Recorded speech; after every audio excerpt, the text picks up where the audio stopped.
Welcome to Startup Dad, the podcast where we dive deep into the lives of dads who are also leaders in the world of startups and business. I'm your host, Adam Fishman. In 2024, my second year of working on Startup Dad, I recorded and released an episode every single week.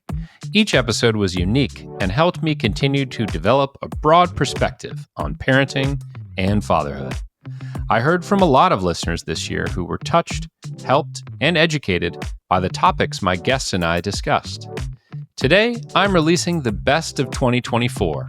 These conversations include the role of technology and artificial intelligence in our kids' lives, the importance of modeling the right behavior, how to partner successfully with your significant other, how we approach our own aging parents, navigating cultural differences inside your family, building companies while raising kids, how to think about paternity leave as a startup founder, defining and creating quality time, and whether work-life balance is possible, a myth, or we should rethink it entirely. You'll hear from executives and founders like Scott Belsky of Adobe, Imad Akun from Mercury, Siki Chen from Runway, Chris Miller from HubSpot, Patrick Thompson from Clarify, Lane Shackleton from Coda, and Adam Nash from Daffy, along with best-selling authors and experts like Sean Ellis, Nir Ayal, Linda Flanagan, and dad brain expert Darby Saxby. And you'll also hear from lesser-known founders and solopreneurs who are making it work, or sometimes just barely surviving. I hope you enjoy today's 2024 recap, and please share it with a dad or mom in your life. In 2024, artificial intelligence and technology dominated conversations everywhere, including our discussions about parenting. From AI's impact on how we raise our kids to the evolving challenges of screen time and social media safety, we explored these crucial topics with tech innovators and thought leaders here on Startup Dad. Let's revisit conversations with Adobe's Scott Belsky, entrepreneur Siki Chen, and HubSpot's Chris Miller as they share insights on navigating the intersection of technology and modern parenting. When we have a step function change in technology that not only reduces friction, but removes the process altogether that we once went through to get something done, it does rob us of understanding the process we once would have had to take. I don't remember how to do long division anymore. And now that I have a third grader who's doing this, I have to relearn it because I have a calculator. I don't do that. So is that good? I mean, should we never even teach long division? Or is there something about this process of thinking that develops a muscle memory or a set of muscles that can be then leveraged in other ways and shapes and forms in our other parts of our life and work? It's hard to say. I'm not a brain scientist, so I'm not an authority on it. But you think about getting answers. Our kids grew up with Alexa in the house. And whenever they wanted to figure something out, they just asked Alexa.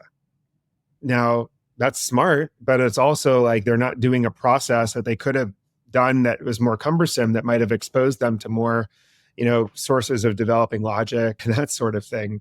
Yeah. So I don't know, how that will all pan out, but I'm net positive on the role that AI tools will play.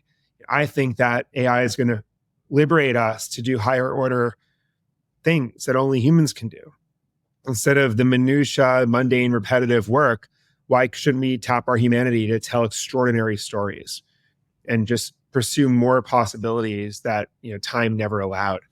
I'm more on that side of the equation. The part of industry that I'm most excited about being refactored by AI are the parts that are the most cumbersome, antiquated, old school processes that are just wildly outdated. And unless you have a fundamentally new technology that slices through it like hot knife through the butter of bureaucracy, you're never going to really fundamentally change. So education, what a perfect area for this technology to transform in terms of assessing where students are, where they need help.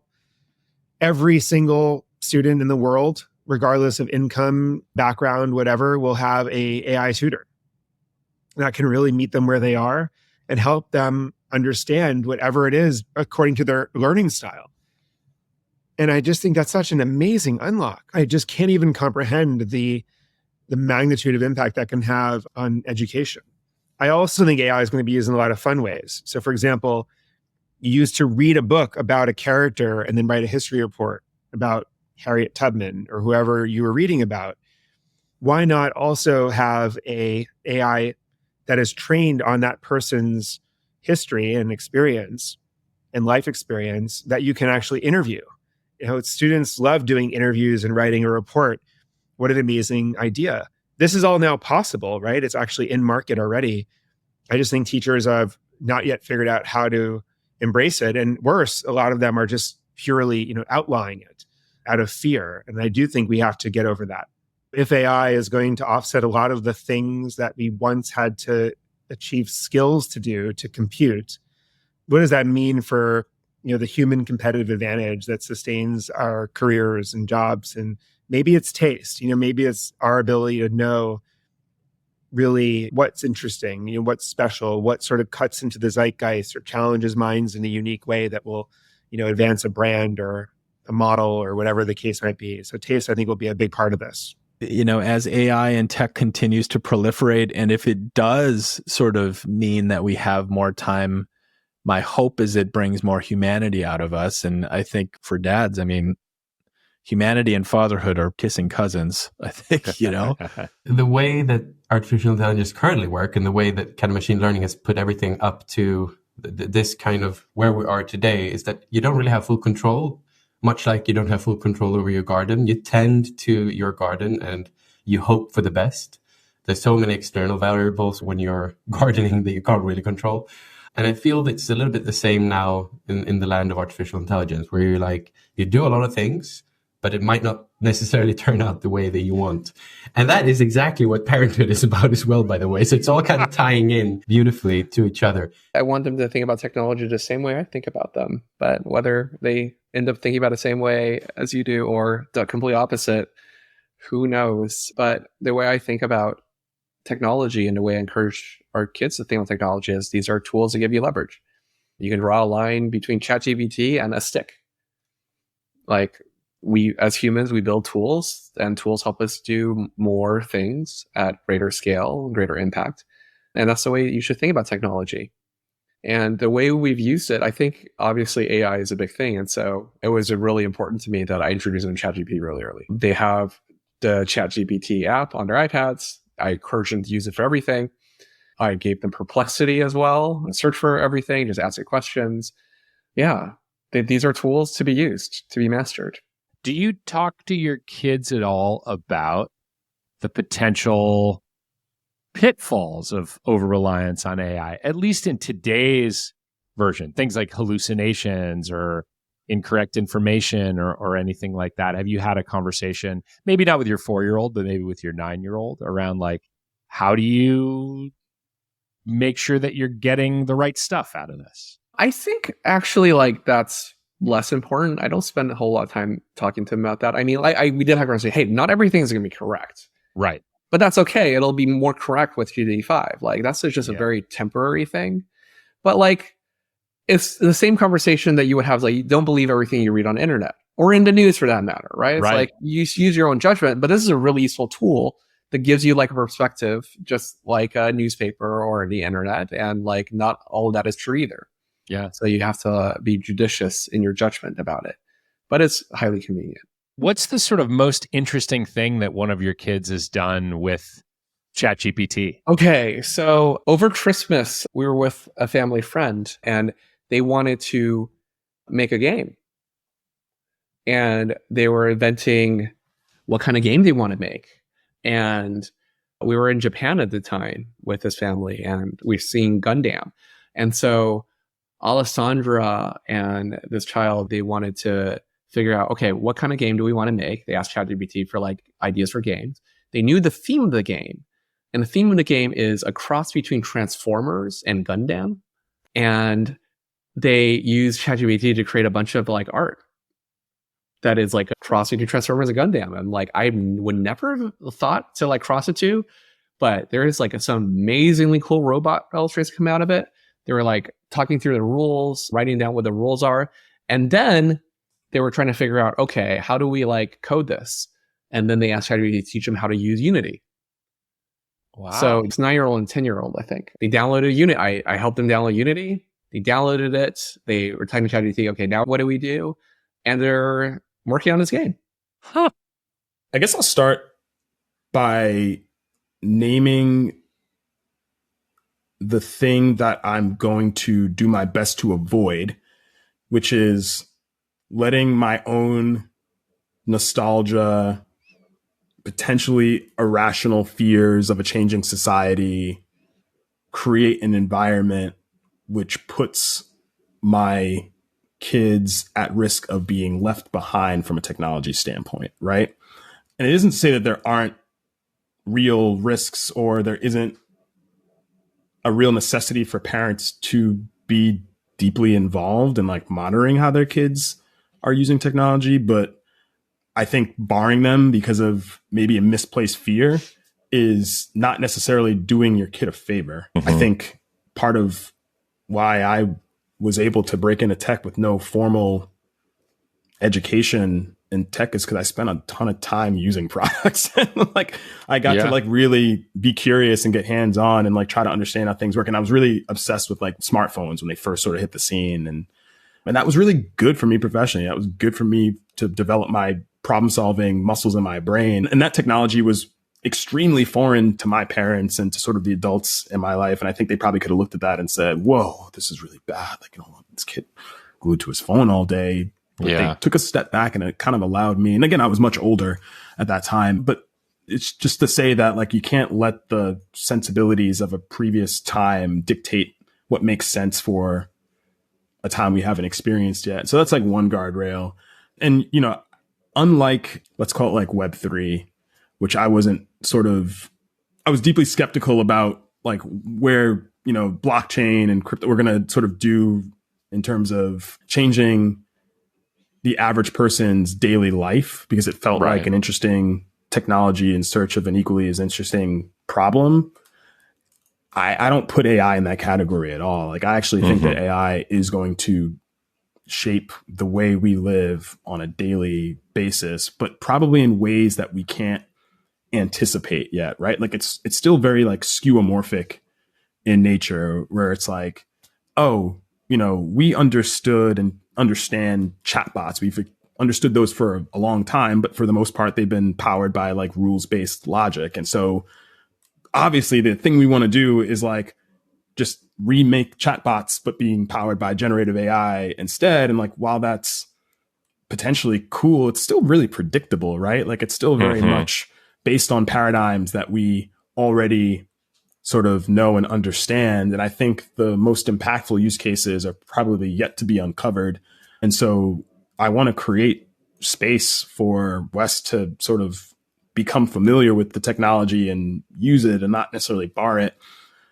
But I think obviously I'm going to have to play a role in terms of helping him navigate it with a discerning eye, specifically when it comes to misinformation. And I think that's the thing that keeps me up at night, which is like, I think even reasonably intelligent people can very easily be duped by AI. But if you spend a lot of time in AI, you kind of get good at spotting things that were made by AI, right? Sure. And so one thing that I would love to be able to pass to him, assuming that that sort of skill is still even relevant, you know, is like being able to look at things and critically analyze them and understand their origins and understand how much credence is worth putting into them. And I think just like navigating what media is going to look like and what sort of information is going to look like and how the shifting definition of authenticity kind of evolves is something that I think a lot about and keeps me up at night in terms of, geez, like, you know, 7-8 years from now, what's the world that Wes is going to be living in? And what can I do now to make sure that he's as equipped as the next person, if not more, to be able to not fall into any traps. I don't think I'm going to be the type of dad who say like, you know, I'm a doctor. I want you to be a doctor. So I'm like a tech guy or like, you know, startup guy. If you want, you have to work in tech and stuff. I'd like to think that if my kids, you know, they want to have, I don't know, like careers in like more artistic fields, I would be happy with that. So hopefully it's going to be the case. But on the technology side of things, I still think that you need to be aware of those things. Like it moves so fast and it can create like so much gaps like everywhere that I think the good thing would like to have like this kind of a geeky attitude, right? I would love them to, try to, learn how to code or learn how to, fix things and stuff, but more on the like from their impulse, I would say. So not necessarily like influence a career, but be geeky, be curious, be aware of this stuff. We have decided to take a stance that our daughter does have a phone, but it is one of those managed phones. Currently using something called Trumi. It's worked pretty good for us where it doesn't have social media, it doesn't have internet. You can manage all the apps. But I'll tell you the most interesting part of this is where I can see the relationship of devices. Because my daughter doesn't have like access to like TikTok or Instagram, all that kind of stuff, right? But she has a physical phone. Mm-hmm. It is unbelievable how there's still a relationship with that physical phone for her, as if she had access to this stuff, but needed to hold it and needed to have it in her hand and needed to look at it. And I'm like, there's nothing on there for you to see but Google Maps. She's probably like a connoisseur of like Google reviews at this point, but I'm telling you, like the relationship is like, this is something that they are heavily, heavily relying on as a physical dependency. There's nothing on that phone. Right. Nothing, but the need to have it in your hand, the need to look at it while you're walking or in the car, like why is that? And I think that's where I see like this sort of dangerous relationship with the way technology and social media is for these kids. And I just don't want them to have it. Transparently, eventually in my career, I want to move away from social media. I want to move away from this technology thing because I just see the effects of it. And there's so many viewpoints on this too, right? How do we manage social media for kids? Like, how do we manage these apps? And I'm just like, I just can't give them a device. Oh boy. I think about this a lot. So I'm primarily the head of security at Discord, but I also am responsible for safety engineering. And so that's like the engineering team that's looking out for things like abusive material, especially like minor or exploitive material and stuff like that on the internet. And I think it's one of those things where I don't think you talk to anybody who actually believes that it doesn't exist. I think pretty much everyone believes it exists, but I would say most people kind of ignore it as a problem. And I think a lot of companies that have to deal with this have done a very good job of like minimizing the problem, but it's still a big problem. And, being exposed to that on top of like my sort of core job of security and dealing with, bad actors and hackers and people who are like intentionally doing malicious things. It's a weird combination if you're like, dang, there are so many people out here that are proliferating very bad things on the internet. And it's not just like the blatant stuff. It's in the messaging and it's in how we target children. When I say we, I mean like services on the internet. Sure. The royal we. The broad we, yes. Yeah. And like that, there are people out there doing it. It's, in my opinion, it's inappropriate to target children. Like they're so influenced by the things that they see and interactions they have. And, we've seen this with like the social media arc, for example, of like the terrible body image and things where, kids are like, I'm expected to be a certain way. And it's like, well, social media only shows you the perfect, manicured side of things. Yeah. It's like that parenting example that we said, like you're only getting the very fine digest of the perfect parenting advice, Yeah. Yeah. And so for me, it's just a little bit of actually it's like an affirmation of the thing I said earlier of like, prepare your kids for reality because like, hopefully they escape it, right? Like I personally have never been subject to like exploitive material, but that's just my, quite frankly, like lucky experience. A lot of people have been.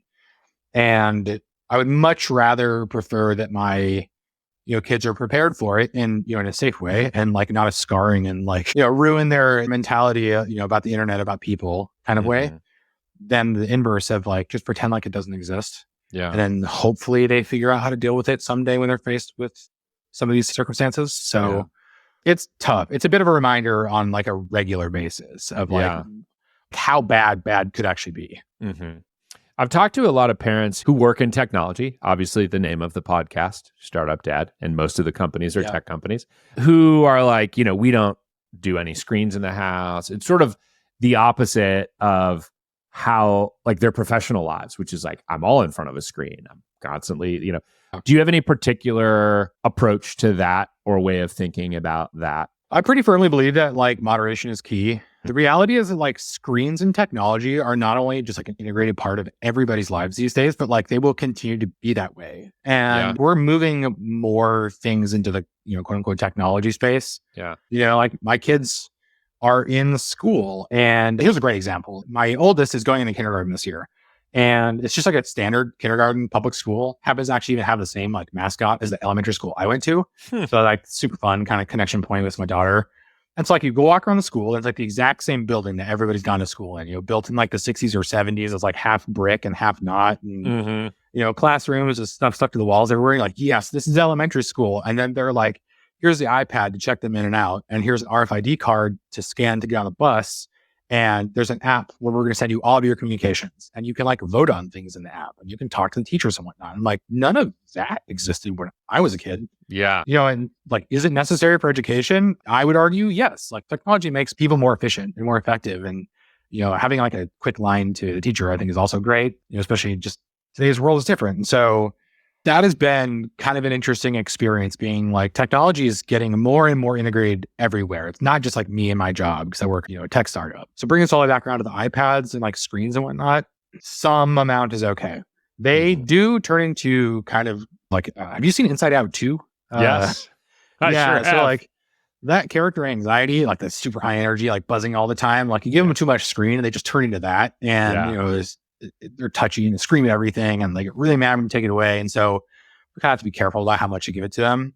One of the most humbling aspects of parenting is realizing that our children are constantly watching and learning from everything we do, both the good and the not so good. Through candid conversations with Matt Ragland, Ethan Austin, Nathan Jefferson, and Rob Taylor, to name a few, we explored the profound impact of modeling behavior and the daily challenges of being the person we want our kids to become.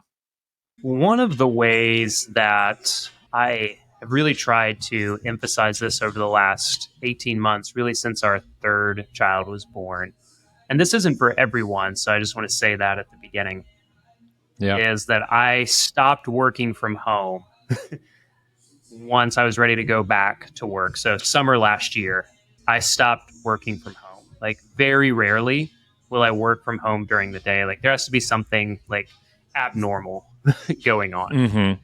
And one of the reasons that I did that is I wanted there to be, there's a little traditionalist, but I wanted there to be a distinction between working Matt and dad Matt. So now when I'm at home, I am just able to be dad. It's not like, why is dad in that room and the door is closed and I can't talk to him?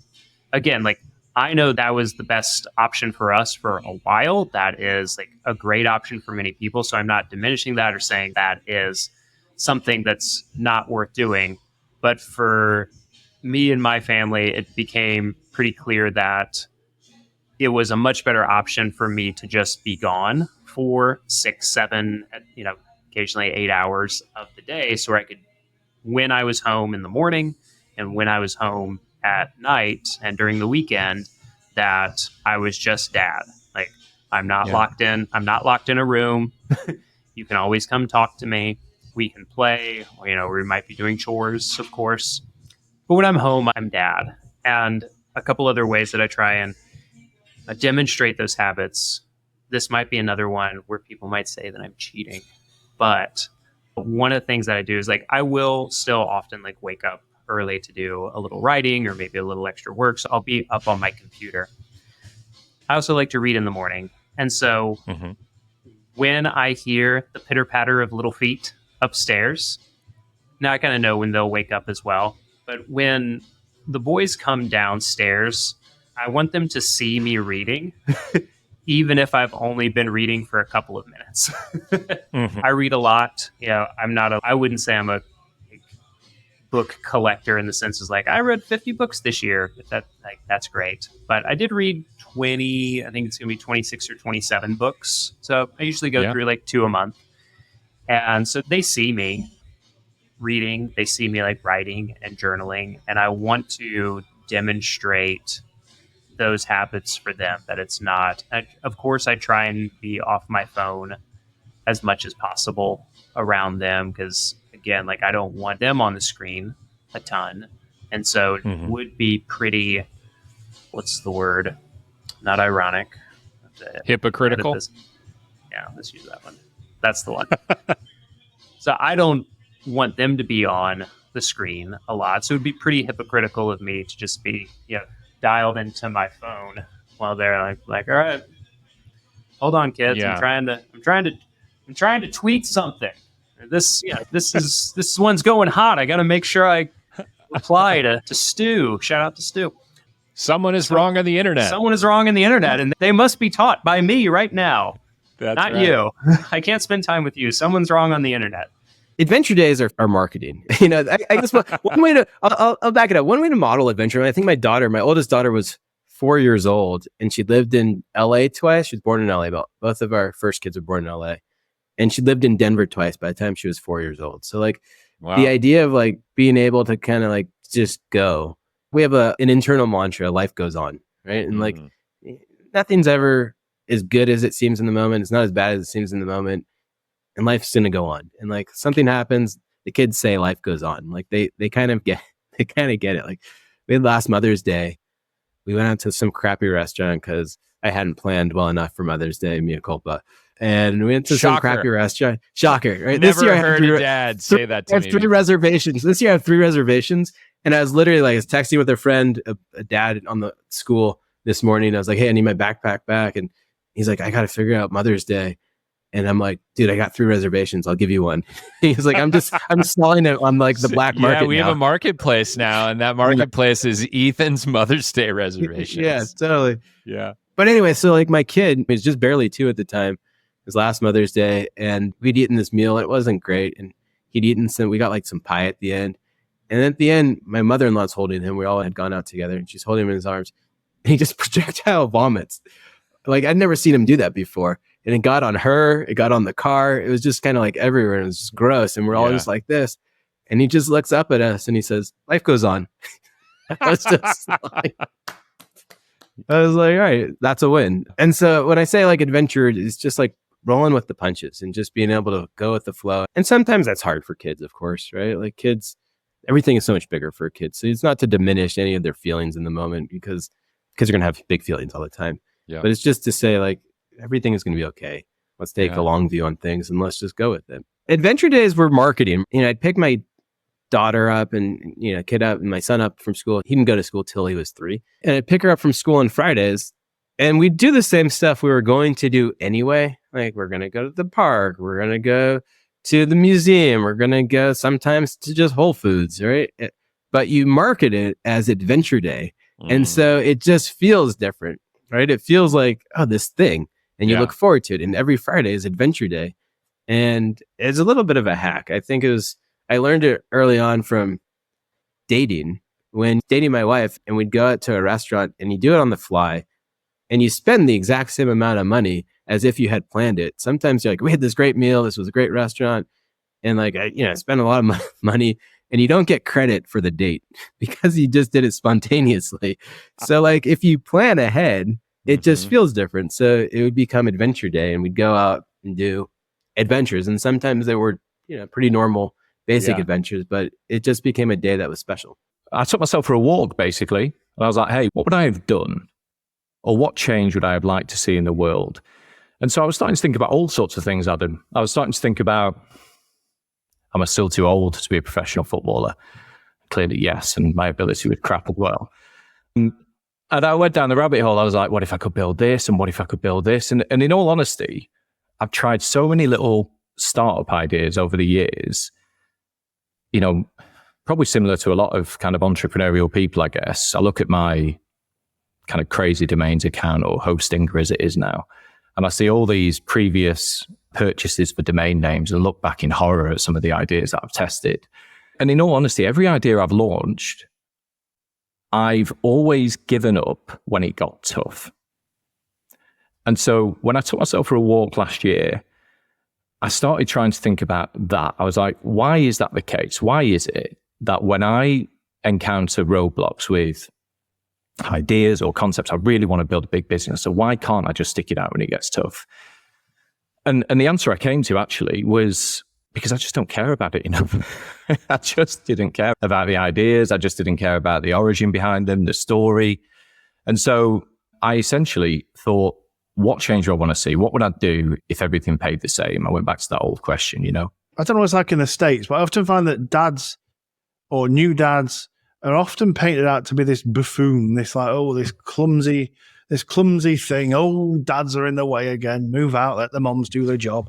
And I do think there is a massive gap in preparing someone to be a dad. And an example, I mean, you mentioned, there's no pamphlet for it. We went to antenatal classes. I'm not sure if you call them the same in the States, but sessions that you go to prepare the woman for giving birth. Yeah, we call them birthing classes in the States, but yeah, same thing. Yeah, but something similar. Similar. And we went along, and husbands and partners are invited and encouraged. And I thought, okay, I will go give it a try. I'm the eager new dad. Let's go and see what they do. And it was basically an hour and a half of breastfeeding propaganda. And it was just like, you must breastfeed. You're a poor parent if you don't breastfeed. You need to breastfeed. If they cry and cry and cry, you must not stop. You must do this. And like, this is insane. And they even, and this is where I think we sat the first session to the end out of politeness for the person hosting it. They gave me a knitted boob and said, this is how you breastfeed. And I just thought, this is insane. This is that insanity. Show me something I can do. It's like, I can't do this. Like, what can I actually do? And we left and didn't go back for day 2 and thought, that's just not us, that's just not very good. And ever since then, I've just been thinking about, where does a new dad turn to prepare? What would have been helpful? The man always decorates the bedroom and builds the car. Okay, but what else? What else can they do? Are they getting their house in order? Are they getting their finances in order? Are they getting the agreements and expectations with the partner in check? Do they know how much time they're going to take off work? Do they know what they're going to do with their careers? What do they want to achieve from being a parent? What type of dad do they want to be? Not this sort of preparing, go and paint a wall, but preparing mentally, preparing your mindset. Because, as I mentioned, I was the first out of my circle pretty much to have kids. So I couldn't borrow off anyone. I couldn't say, what did you do here? It was, you're on your own, kid. Off you go. Figure it out. And I just think, I haven't got the answer for what that looks like yet, but I can't help think that there is something missing. Yes, the women are they're pushing a human out. They deserve all the credit and support and everything that they get. But that doesn't negate dads. It should be a provision of something there. Parenting doesn't end when our kids leave home. It just enters a new season. From navigating the transition to trusted advisor to maintaining meaningful connections with adult children. We explore this emotional journey with authors Bianca Schultz, tech leaders Darren Swanson and Sean Ellis, and others who shared their wisdom on embracing this profound life transition. Yeah, it's one of the hardest things because I would say actually as they get older, the problems get bigger. They have more blast radius, they have more impact on their lives, all those kind of things. So you have all that angst and energy and passion that you want to help them, protect them, go out and smack that person who didn't give them the job interview, those kind of things. And yet you can't. So the biggest thing that I, in quotes, lucked out in that my transition away from full-time work to interim fractional advising, mentoring coach happened when they were in later stages of high school.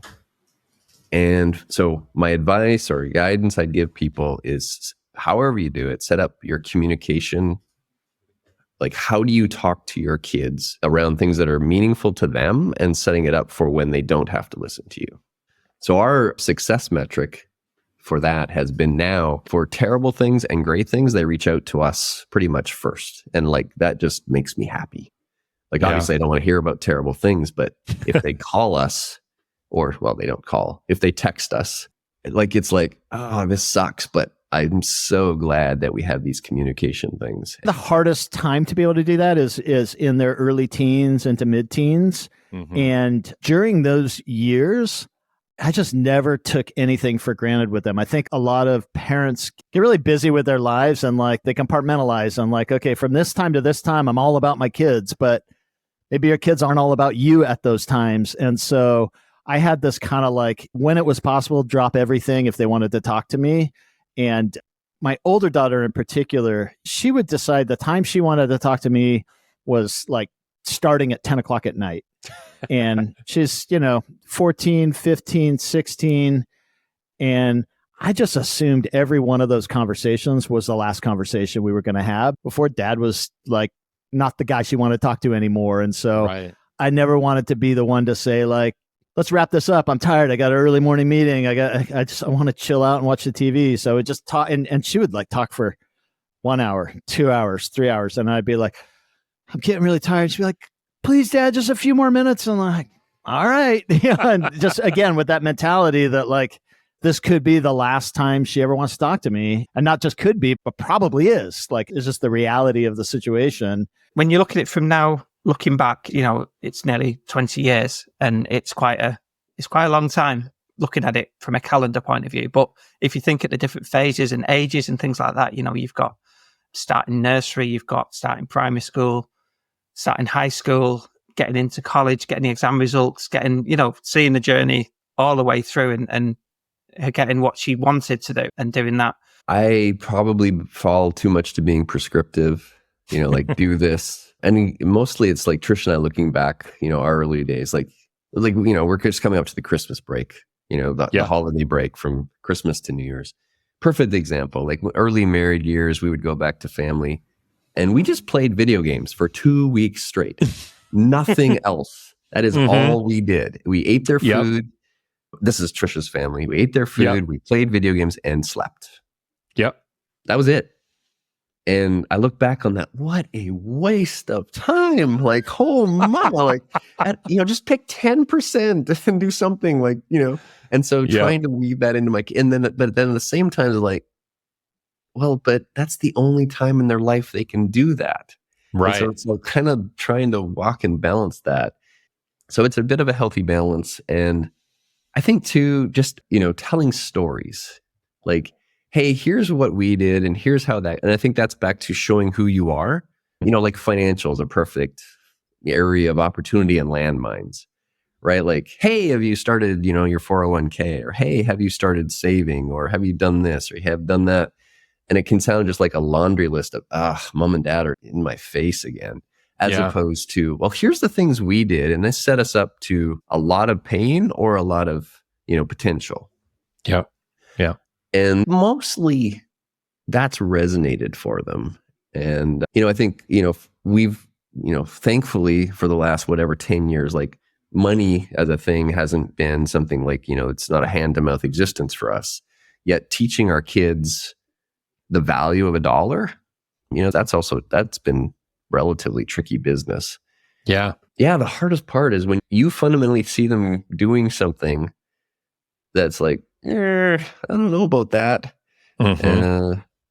But, you can just tell them your experience and they have to be their own people and then just be there for them. It's a lot of like the disagree and commit in a work contents. It can't be disagree and commit and then I told you so. Like that doesn't help anybody. Yeah. And so, everybody, there's very many things people just have to experience on their own. And so far, thankfully, we haven't seen anything that's like, okay, pull the red cord. We got to have something here. I don't think we've had that. The first word that just came to my mind was breathe. You're going to be okay. Be kind and patient with yourself. I feel like there are so many different stages and seasons that we go through with our kids. I think what's so fun for me personally is having a 9-year-old, a 12-year-old, and an 18-year-old. Having an 18-year-old that has just now left the house and is at college, you get this perspective that it is just seasons. And what feels really hard right now, when you get to the other side of it, it's just going to be more like a memory. And maybe you look at that memory with fondness. Maybe you look at it with like, thank goodness that's over. But they are just seasons. And then, of course, you get these beautiful, blissful moments. And then you get through the next crazy season, the next hurricane season's coming, right? So having that perspective now has made it really easy for me to parent my second middle schooler, is just knowing to breathe, to be kind and patient to myself. And, this too shall pass. For us, it's mostly just making sure that we're having conversations about what's going on, and her being very, very, very good at scheduling. Honestly, like I live and die by that Google Calendar. Yeah. And that is, she knows, and she gets very, I wouldn't say upset, but concerned, asking me if I'm okay if I like ask her what time she's leaving about 3 or 4 times in one day, because it's on the damn calendar. It's like, yeah, you've got it in your pocket. Yeah. So, I mean, we're hanging on for dear life right now. Kids are in sports. I'm gone quite a bit. She's growing her business. Yeah. We've got social life that we try to keep up, with friends and family. So, yeah, I mean, it's a little intense, but Google Calendar, shout out to the Google gods. Yeah. It's been quite the lifesaver. The strongest parenting partnerships aren't built on perfect agreement, but on how we handle our differences. From spending decisions to digital distraction, we dove deep into the complexities of co-parenting with an incredible lineup of guests. Best-selling author Nir Eyal, HubSpot's Chris Miller, Mercury founder Ahmad Akhund, and venture capitalists Brian Rothenberg and Mike Smith shared their strategies for building alignment and navigating disagreements in parenting partnerships. We were chatting about this, and we talk about it because I use it a lot in my work as well. Like, this advice pretty relatively quickly comes up, because it's like, hey, when I'm working with you, like let's say you and I, Adam, we're partnering up, it would be like, what are your measures of success? And there's life and work. And, one of the things we quickly go to that Trish and I have gotten to is a couple things around, are you bringing frustration home? Are you, no matter how good I think anyone is at compartmentalizing, if you're not thriving, and that doesn't mean you're not working hard, but if you're frustrated, if you're, just coming home and that leaks out into your interactions with your spouse or your partner or your kids, that was one of our things that was unacceptable. So there was that. And then the other one, she asked me fairly frequently, she's like, okay, whatever it is, pick this opportunity. If we asked, would you drop it tomorrow? And that one was hard, but it was also brutal honesty towards what was most important. The sort of time is money conversion is often an area where like Jules and I are like not necessarily always looking at things through the same like lens. Like I'll give you an example, right? Like for me right now, I care the most about reducing stress and complexity and like waste, right? And so I will throw money at problems to kind of like make those things go away. And part of that is shaped by like, I grew up not really having optionality. Like we were forced to live a certain way because that was the way we had to live. And, I think Jules was fortunate to sort of grew up in a family that had more resources, but their sensibilities were often, pointed towards like, let's be thrifty when we can. And sort of like, let's figure out how to make things work with what we have. Funnily, I would say like the way me and my wife work with each other and manage disagreements is similar to how I work with my co-founders at my startup, or like how I work with people in general. She's your family co-founder, so yeah, it makes exactly. sense. And the way we normally do it is like, we try to not care about the same things as much, if that makes sense. So there's certain things that I care a lot about, and when it's obvious that one of us cares a lot about it, the other one, like, on the whole, gives the other person space to like make the decision on it. So, for example, I care a lot about sports, and my wife doesn't necessarily. I end up organizing most of them and like taking my kids and things like that. And my wife cares a lot about education, and she ends up doing a lot of it. And yeah, it doesn't mean we don't help each other, but it does like avoid arguments when you have like, like zones of control. It's like, hey, this is your zone of control. This is mine. And actually, I would say most of the time, the arguments happen when either it's not defined whose zone of control a certain decision is, or it's something that you both care about so much that you both want to like be part of that zone of control.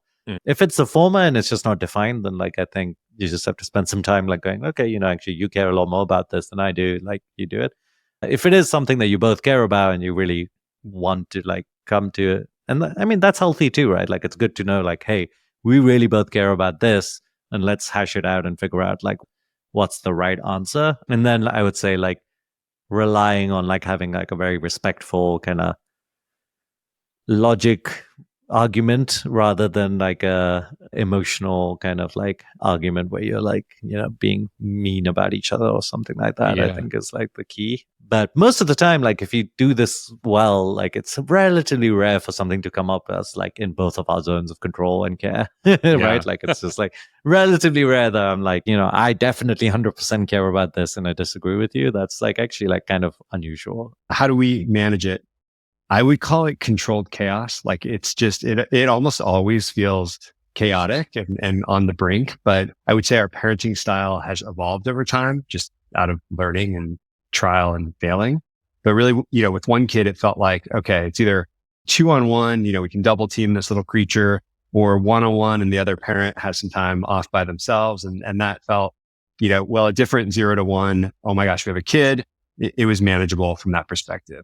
Going to 2, it becomes mostly man to man, sometimes a zone defense. If one parent is doing something like working out or taking some time to themselves. But then with 3, it kind of all broke because it was like, okay, we're outnumbered now, had to go to zone defense. But with 4, we learned it's so intense that, while we spend time together, all 6 of us, we have actually found a way that sometimes is kind of a break in a sense where we break into 2 groups. And so Kelly will take 2 of the kids, I'll take 2 of the kids, and we just go off and do our own things. And then we come back together as a family because somehow one parent managing 2 kids can be easier than 2 parents managing 4. And so it's like our split, go off, do different things, come back together, have a meal together. So we're not always, apart and separate, but that's one of our sort of coping mechanisms, I should say. I'm not as naturally empathetic as I should be. So if someone falls down or hurts themselves, or mostly physically, but sometimes emotionally, I'm like, suck it up, let's go. Like, and that somewhat that's my own coping mechanisms to just quickly move past it. Yeah. And Trish was like, come on, just give them a hug.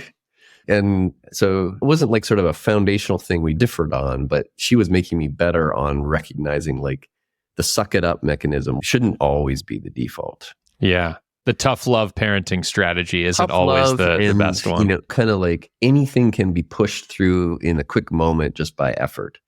And sometimes pausing in that, wow, that really sucked. Or that hurt. Yeah. Like, I'm still not good at it. Trisha still gives me like the kick under the table towards that. So I would say that's where it is. Yeah. Thankfully, looking back, most of the time we were just so tired that in the early days that, it kind of just, we survived, and we're thankful the kids did as well as they did. Parenting is hard. The fear that so many parents have, and some of this is very warranted, that our children are being distracted and manipulated by technology. We need to lean into that and then maybe even use that as the catalyst to have that conversation with our spouse. Because, I get asked all the time, how do I help my kids become indistractable? And in fact, there's a whole chapter in the book, a whole section of the book, I should say, that's about how to raise indistractable kids. And I think it's the most important section of the book because, again, this is the most important skill you can teach your kid, right? Because if you can't concentrate on a book long enough to gain that wisdom, well, then it's like you didn't even read it, right? When they go to college, when they get a job, if they can't focus their attention, they're going to be a slave to other people. So we've got to teach our kids how to focus their attention. It is the most important skill. So what do we do about that, right? The first step, there's many steps here that you can take. I'm happy to dive into it. The first and most important step, if you want to raise indistractable kids, is to become an indistractable parent. I can't tell you how many parents I've met with over the years that tell me, my kid won't get off Fortnite. They're constantly playing the video games and they're always on TikTok. And meanwhile, while they're telling me this, they're checking Facebook or checking email. Right. Yep. Okay. Kids are born with these invisible antennae. You can't see them, but they're there as soon as the baby's born. These invisible antennae, that this is what we call the hypocrisy detection device. Okay. Your kids come pre-installed with these invisible antennae that are constantly scanning to see where you screw up. So we have got to stop being hypocrites. And if we want to raise indistractable kids, we have to be indistractable parents. That is the best thing you can do to prepare your kids for the future, is to show them by example and to tell them you're struggling. I think like most parents or couples, we've had our moments of conflict. It has not been an entirely smooth 11 years of marriage, to be candid. And, there was one source of conflict which related to the parents and in-laws that I mentioned earlier. And, it became a huge thing for us and something that we had to work through, and it felt quite serious. And I think it almost felt intractable at the time. But, I think each of us found ways to move towards one another. And so I guess the headline is like, knowing, like, you have to get on the same page for the big things, but you also have to know when to sort of fold the cards and give towards the other person. Yeah. And that has been an evolution for Kelly and I. We're both type A and alphas in our own ways. We're both firstborn children. We can be quite stubborn and we like to dig our heels in. So yeah, you can imagine that creates some head bumps sometimes. Yeah. But I think both of us, I will compliment us in that we have both matured a lot in that regard. We don't feel the need to be as right or to dig in firmly to our positions. There are times now where she may feel very differently from me, but she can tell something's very important to me and she'll cave to my side, or vice versa. And I think related to that is we've built a lot of trust in one another around our lanes that we are sort of the point people on for the division of responsibility earlier.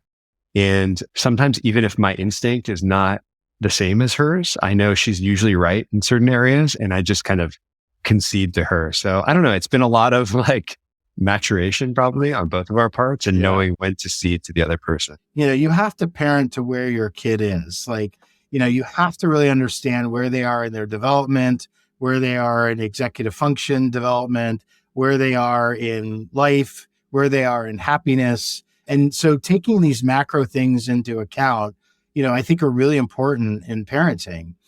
Asking a lot of questions, I think, to try to understand like what's going through their head when they're able to articulate it as they get, into their early teens and now early adult years.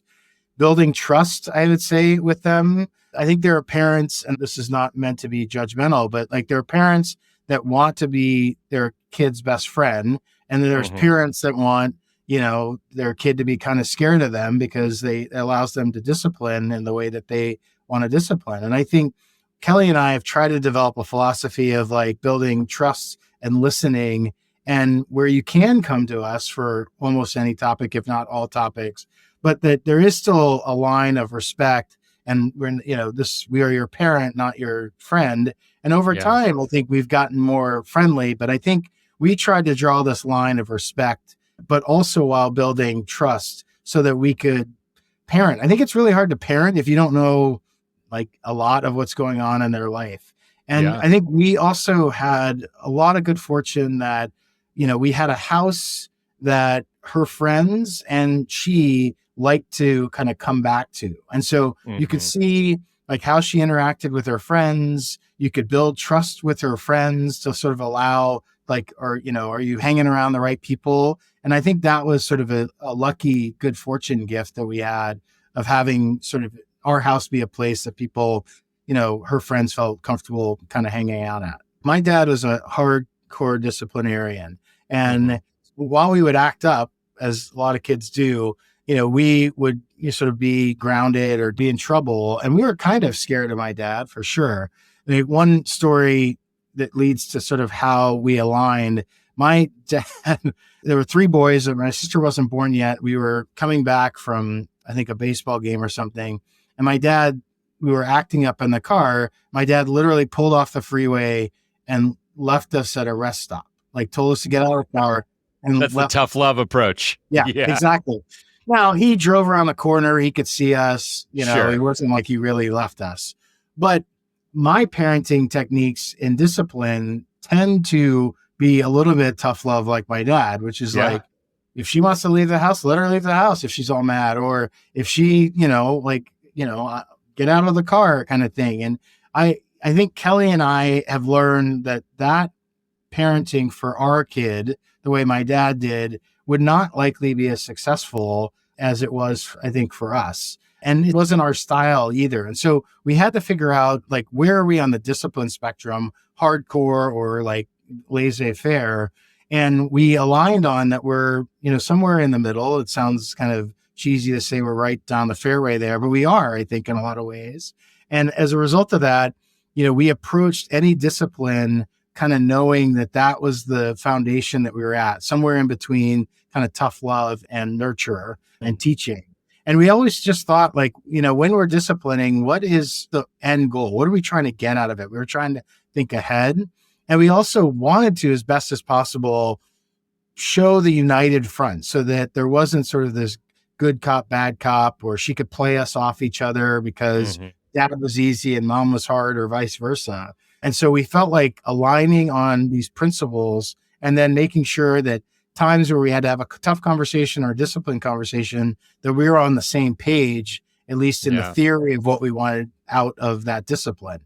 Every family creates its own unique culture, sometimes blending different nationalities, faiths, and parenting philosophies along the way. From French versus American approaches with Martin Penier, to navigating mixed faith households, to immigrant perspectives with Patrick Moran, we explored how diverse cultural backgrounds shape our parenting choices. Join thoughtful conversations with Chris Miller, Sean Ellis, Ty DeGrange, Phil Carter, and others who shared their experiences in building bridges across cultural differences while raising their families. I grew up lower middle class right outside of New York City. And I grew up like basically New York in the 90s. Like culturally, like that's like who I am and who I was. The music, the culture, the community that I lived in shaped our sensibilities around certain things. And Julia grew up in like a quite nice suburb right outside of Minneapolis. So she's from the Midwest. I come from an African-American family. She comes from a Scandinavian American. Everybody in Minnesota, I think, is somehow Swedish, That's Norwegian, right. and she's no exception. She comes from a big family, multiple siblings, just me and my sister. And so, when you kind of lay that out on the table, you could probably expect that there's going to be some different like assumptions we're going into this new journey with. I mean, just like one example is just like screen time. Like I remember watching TV at a really young age, and I was like, oh, it's because I was by myself. Like I didn't have a sibling. And my parents had, they had other things going on, like they're working. And like I spent a lot of time outside. When I couldn't be outside, I was watching TV.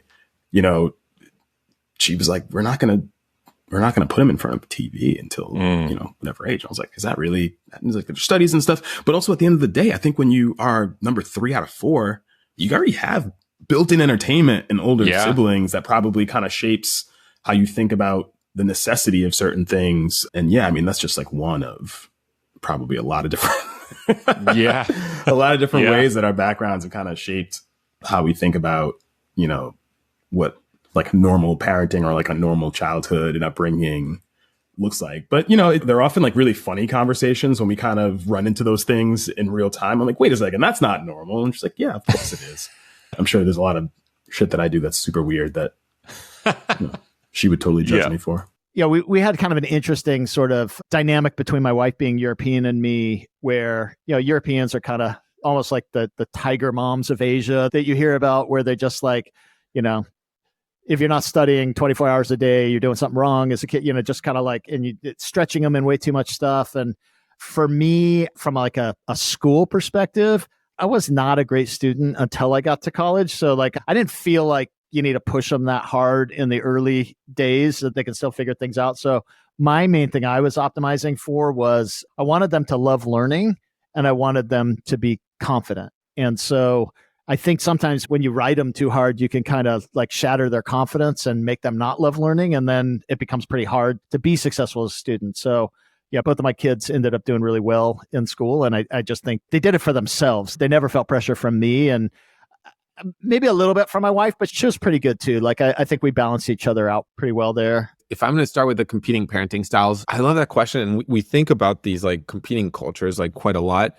I think there's like kind of two things. One is absolutely there is competing parenting styles. And I think the US style is a bit more involved and a bit more, let's say the extreme of the US parenting style is like helicopter parenting, right? Or tiger parenting. That's taken to the extreme. I'm not saying this is like, right? Taken to the extreme, French parenting style is like laissez-faire parenting. Right. And so what I think is really interesting is that, first of all, neither of us are at these extremes. We're pretty like moderate and pragmatic already in that kind of spectrum of styles, right? And then we're having to actively negotiate that. And so I think what's even more interesting is we end up even more in the middle. And the older I get, the more I think, honestly, like the truth or the most kind of sensible is generally around the middle. You know, the most sensible thing in many, many situations is like generally around the middle. So that's the first thing I will say about that. The second thing is there's US versus France, but kind of, as you said, you know, Michigan might be its own country in a way. San Francisco, Silicon Valley might be its own country in a way. I mean, talk about a place that's like, you know, really, really different from like, you know, I don't know, rural Arizona or something.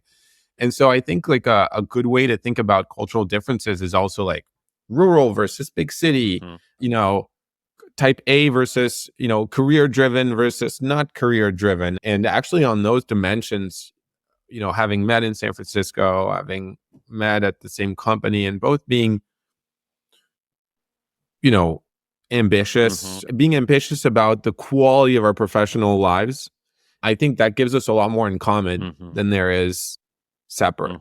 And I think that ultimately what was great about that is that there were not that many debates, not about the core things. I think about the core things really were very much aligned on many things. And that's made it like a far kind of easier process to navigate. So we'll fight on like how much sunscreen to apply to Juno, like when we go out, you know, but on the core stuff, like how we should raise her, you know, how much we should drive her versus just love her, like those kinds of things, like we're really just really aligned. And that's been really nice. Yeah. There's a couple of layers to this. I think one layer is maybe common to most immigrants. And then there's a deeper layer in that, which is very specific to, I guess, our culture in the Philippines, right? And I guess, you know, sort of what's common, I guess, among most immigrants is, you know, sort of the value system, right? So, okay, well, here are the values that are important to us growing up, you know, respect for parents, whatever they may be, right? A certain level of respect for parents, you know, a certain set of expectations on educational attainment, you know, a certain level of expectation insofar as what your eventual profession is going to be and things like that, right? Especially coming into a new country, because one, the bet that you're making is that I left my older situation because I'm betting that this newer situation is much better according to the values that we have. And by the way, I'm going to tell everybody about it at home through Facebook, not directly, indirectly through pictures and what have you, people smiling, right? Sure. But that's, I guess, what's common. The interesting thing, though, about being, I guess, Filipino is that the level of, I guess, association and sort of patriotism is very different. So I guess as a culture, we take pride in being able to assimilate. But for whatever reason, that level of pride isn't associated with being or basically say that we're from the Philippines. It's, hey, we've been able to assimilate. Like, hey, look at all these sports that I like and look at all the food that, you know, and all the cultural sort of nuances that I can speak to.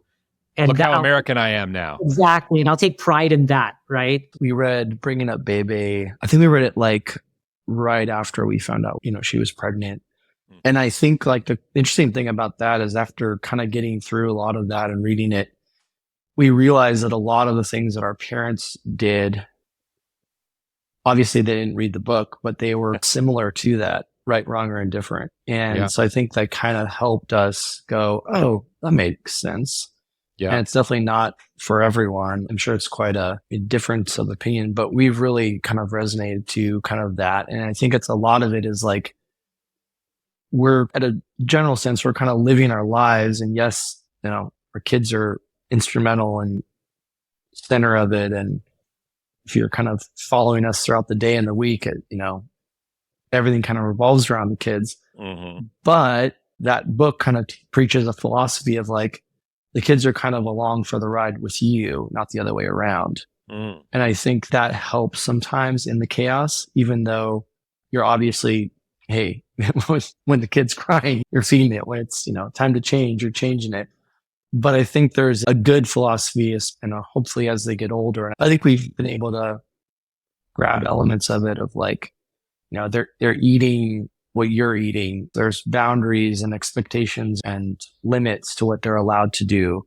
There's mealtime is a bit of a secret of like, hey, like we're all sitting down together and we're all talking, and it's encouraged to take that break. And it's not just, oh man, just consume whatever you can, whenever you can. Right. I think there's a little bit of that, maybe older school, hey, this is what we have and this is how we can enjoy and entertain the moment. We don't necessarily need like everything in front of us to be happy or entertained. And I think that I remember even having that conversation with my dad growing up, where it's like, you don't need to like constantly have movies on loop. And I think there's a little bit of that, it's not necessarily like every last request or, statement or question or, thing is met with a, here you go. Like it's more of the parent is definitely in charge, and this is kind of what we're doing as a family. And this is the direction and the schedule. And, you're definitely coming along for the ride. Yeah. While we parent and support and help and nurture. We're like right in the middle of making some of these decisions right now. And my wife and I, thankfully, have had some time as a couple before we had kids to kind of figure this out a little bit.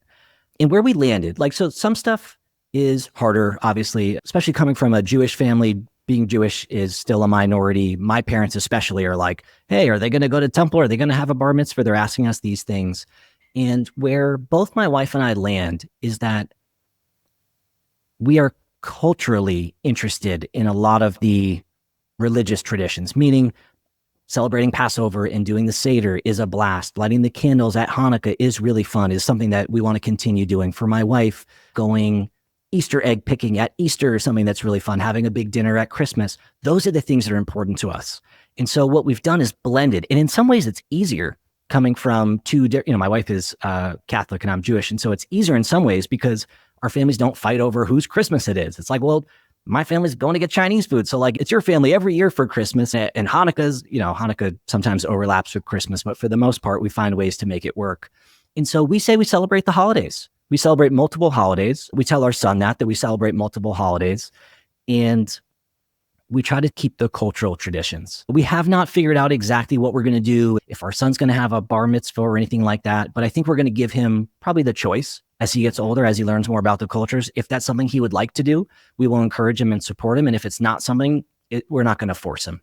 We do a family meeting every weekend on Sundays, so I can talk more about that later. But, this was a theme that would come up in our family meeting as we got closer to the trip, was like, what are we going to see in Tanzania? And, how is it going to be different? And how is the culture different? But there's only so much you can prepare kids who are that age for a place and a culture and a lifestyle that looks so radically different. And I would say the biggest thing that came up, not surprisingly, the race thing and the I look different than everyone, that came up a little bit, but we travel a decent amount. And so, it wasn't the first time we'd gone to a very different part of the world.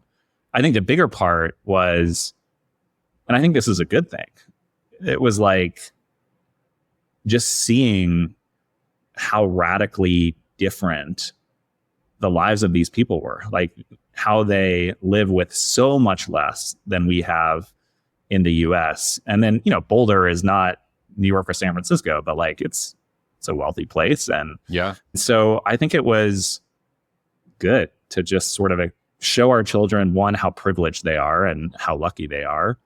And then two, impress upon them why it's so important to understand how different people live in different parts of the world. And then hopefully the natural questions that leads to is,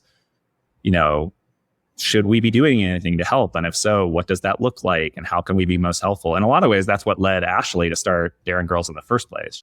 The startup journey is intense, and so is parenting. When you're doing both simultaneously, the challenges multiply.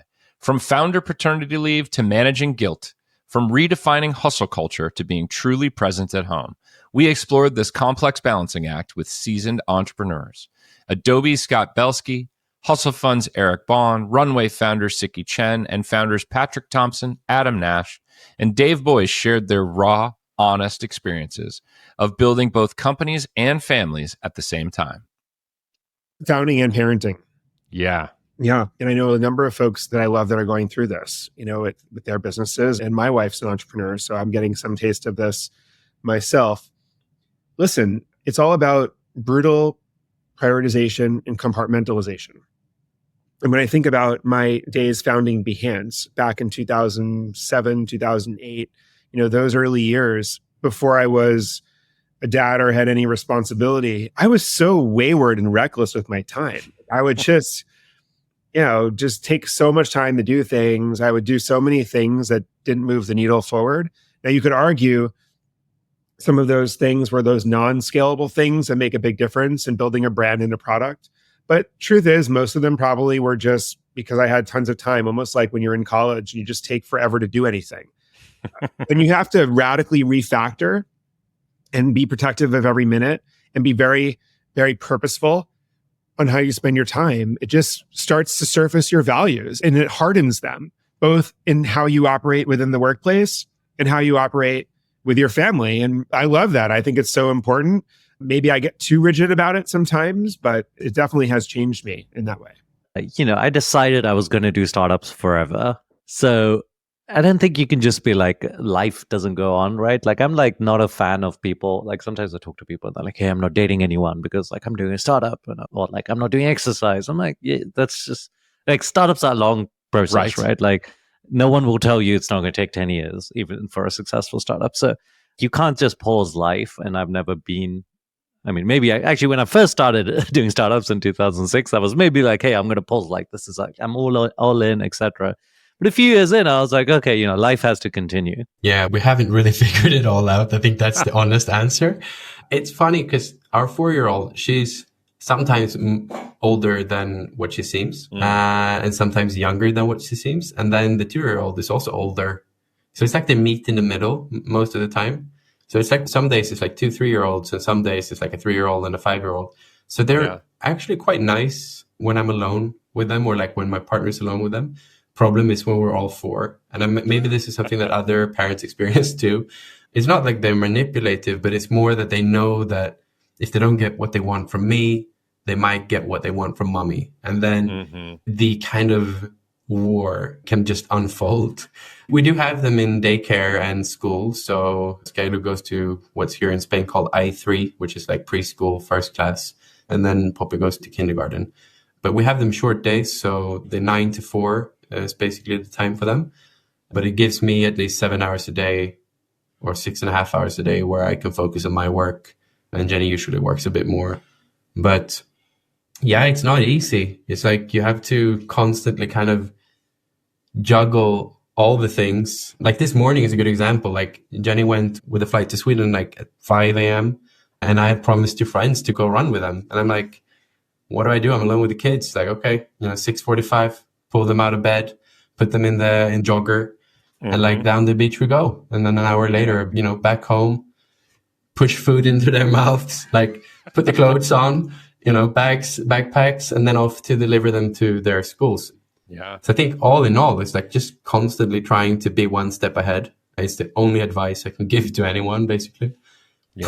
Prep, and prep. That's the way that you survive the grind. And there's no end. I don't know when. Anyone can please tell me where the end is, because I'm sure I'm getting many gray hairs because of this time. This is like probably the biggest lesson learned. So this is 9 years ago, right? And I was much younger then, and we were not prepared. And I was running a different startup at the time. And I think one of the traps to get into is, she gave up her career and decided to become a stay-at-home mom. I had a startup to run. And there is some level of like inevitable feeling of like this undertone of entitlement that you have as a husband, where, okay, well, she stays home and she's going to take care of the kids, and I have the startup and it's like more than a full-time job. I was going to spend a lot of time there. And so, I get to do the fun stuff. And that doesn't work, as you can probably imagine, like unsurprisingly. And so, For me, the way we've divided it up now is like almost every day or every other day, I take my older out for a 1 to 2 hour run. And that's like one of the things that we spend the most time on. And that's great. It's like part of life. Exercise is part of life. It's great for the company, but I get to spend amazing time with my older one. I mean, we're running 5 or 6 miles at a time. She loves it. That's one way we do it. And the other thing is dinner is sacrosanct. It's on my calendar. And the requirement from that we agreed to is 5 out of 7 days, like clockwork. We're going to have like dinner. And the other 2 days, you get to like have a meeting or, go out and have dinner. But 5 out of 7 days, that's the expectation. Yeah. That's a big one. And then outside of that, education. What are the things that our kids are going to do outside of class? How are they going to learn? What classes are going to take? That is split, I think, fairly evenly between the two. So she does a lot of the writing and extracurriculars, and for things like, writing and reading and AI and math. Yeah, Roxanne was born on like March 31st, and we got our first term sheet to raise Pre-Seed 1 at de facto in April 15. So right after, her birth, we were in full like partner calls with VCs. So that was quite intense, but also, I don't know, you feel like fully energized. You feel like you have a lot of hormones. You feel like super happy and stuff. And kind of the same occurred with Anouk, actually, my second daughter. Like we announced like a big deal on TV. I came from the hospital to the TV set. My wife was still at the hospital when we announced that big deal. So it was like super intense moments, but it's all like, I don't know, very, very special one. And I feel super grateful to have the opportunity to live them, right? With the whole family, actually.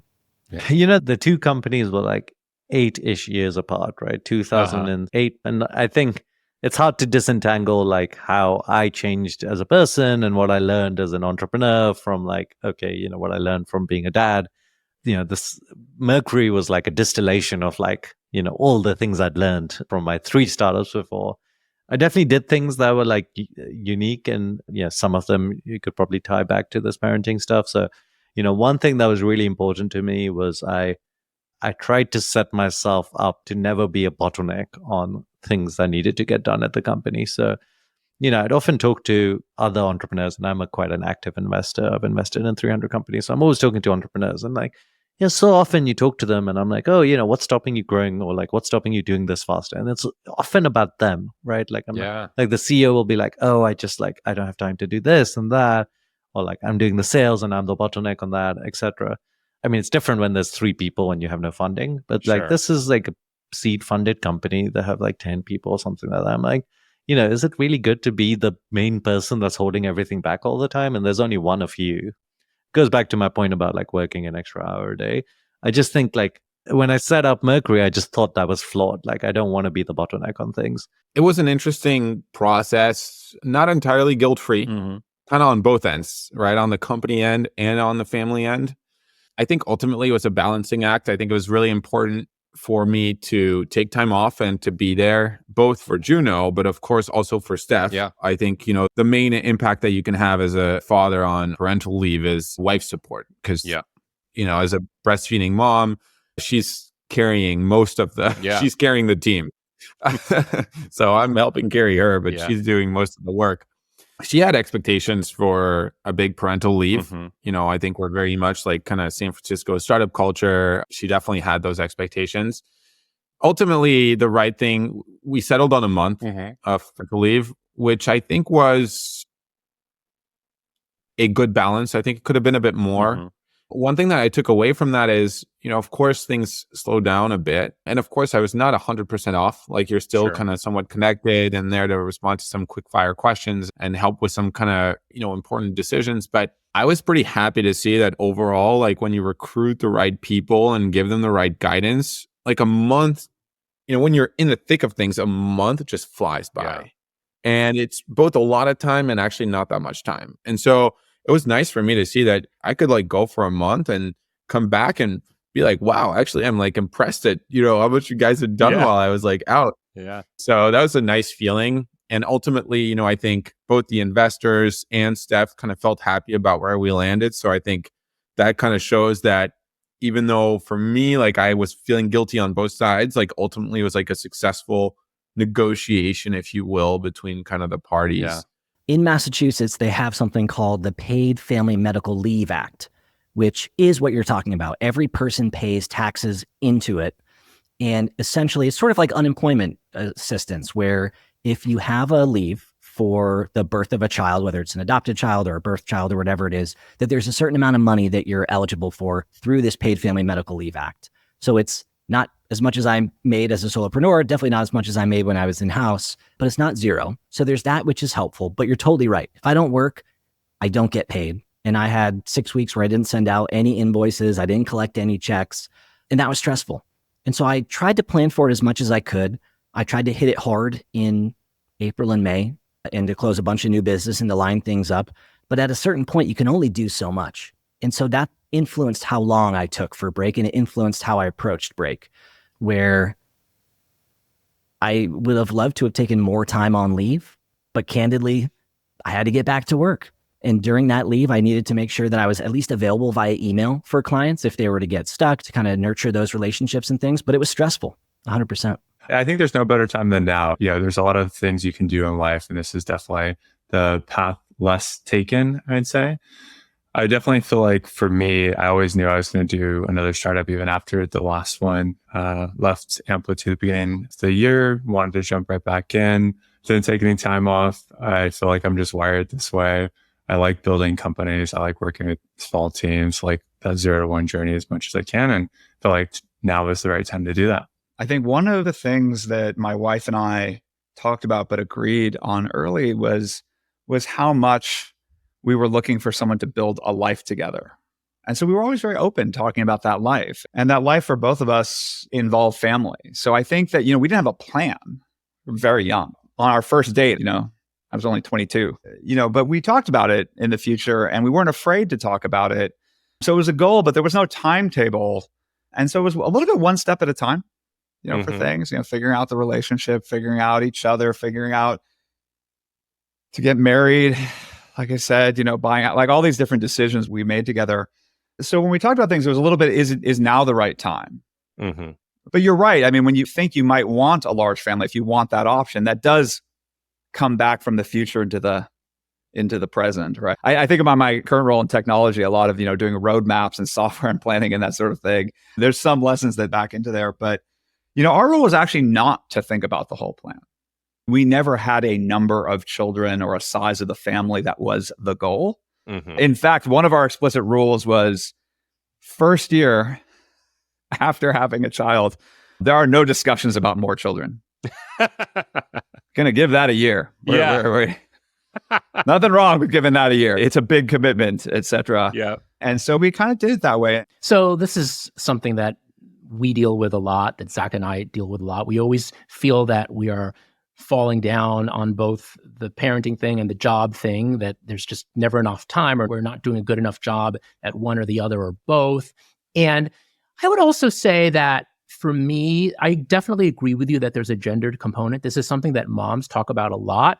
But in our relationship, Zach does a lot. I think we split things, pretty evenly in many ways. But I guess I'm closer to the mom in the sense that I am the one who's home or in the vicinity. I sometimes go to a nearby co-working space. So if something arises during the day, I can rush to it. I'm the one with the more flexible schedule.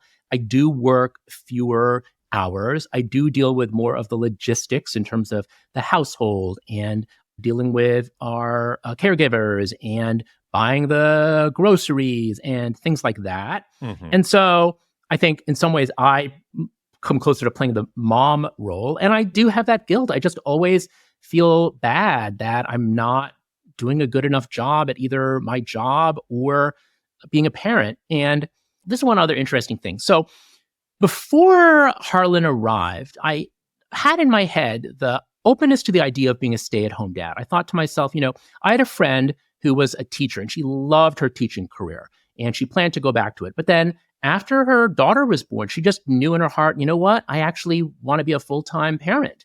And I was open to that. I thought to myself, you know what? Let me see how this is, because empirically, I won't know what it's like to be a parent until I'm a parent. And when Harlan arrived, there's a lot of slow time when you have a baby. They sleep a lot. They're not talking to you, etc. They're crying, they're pooping, what have you. And to be honest, I was bored out of my mind for long stretches of my paternity leave or my parental leave. And I was bored out of my mind for long stretches until he could talk. And I also realized that I really enjoyed my career, and my career is very important to me. And I came to the realization that no, I did not want to be a stay-at-home dad. And even that made me feel bad. Like, well, like it is a great thing to be a stay-at-home parent. It's a really noble thing and a wonderful thing. And it will be a great thing for our family. And yet I don't want to do it. So I felt bad about that. So we thought a lot about the name of our fund, obviously, when we got started about 7 years ago. And Hustle has a lot of interesting connotations.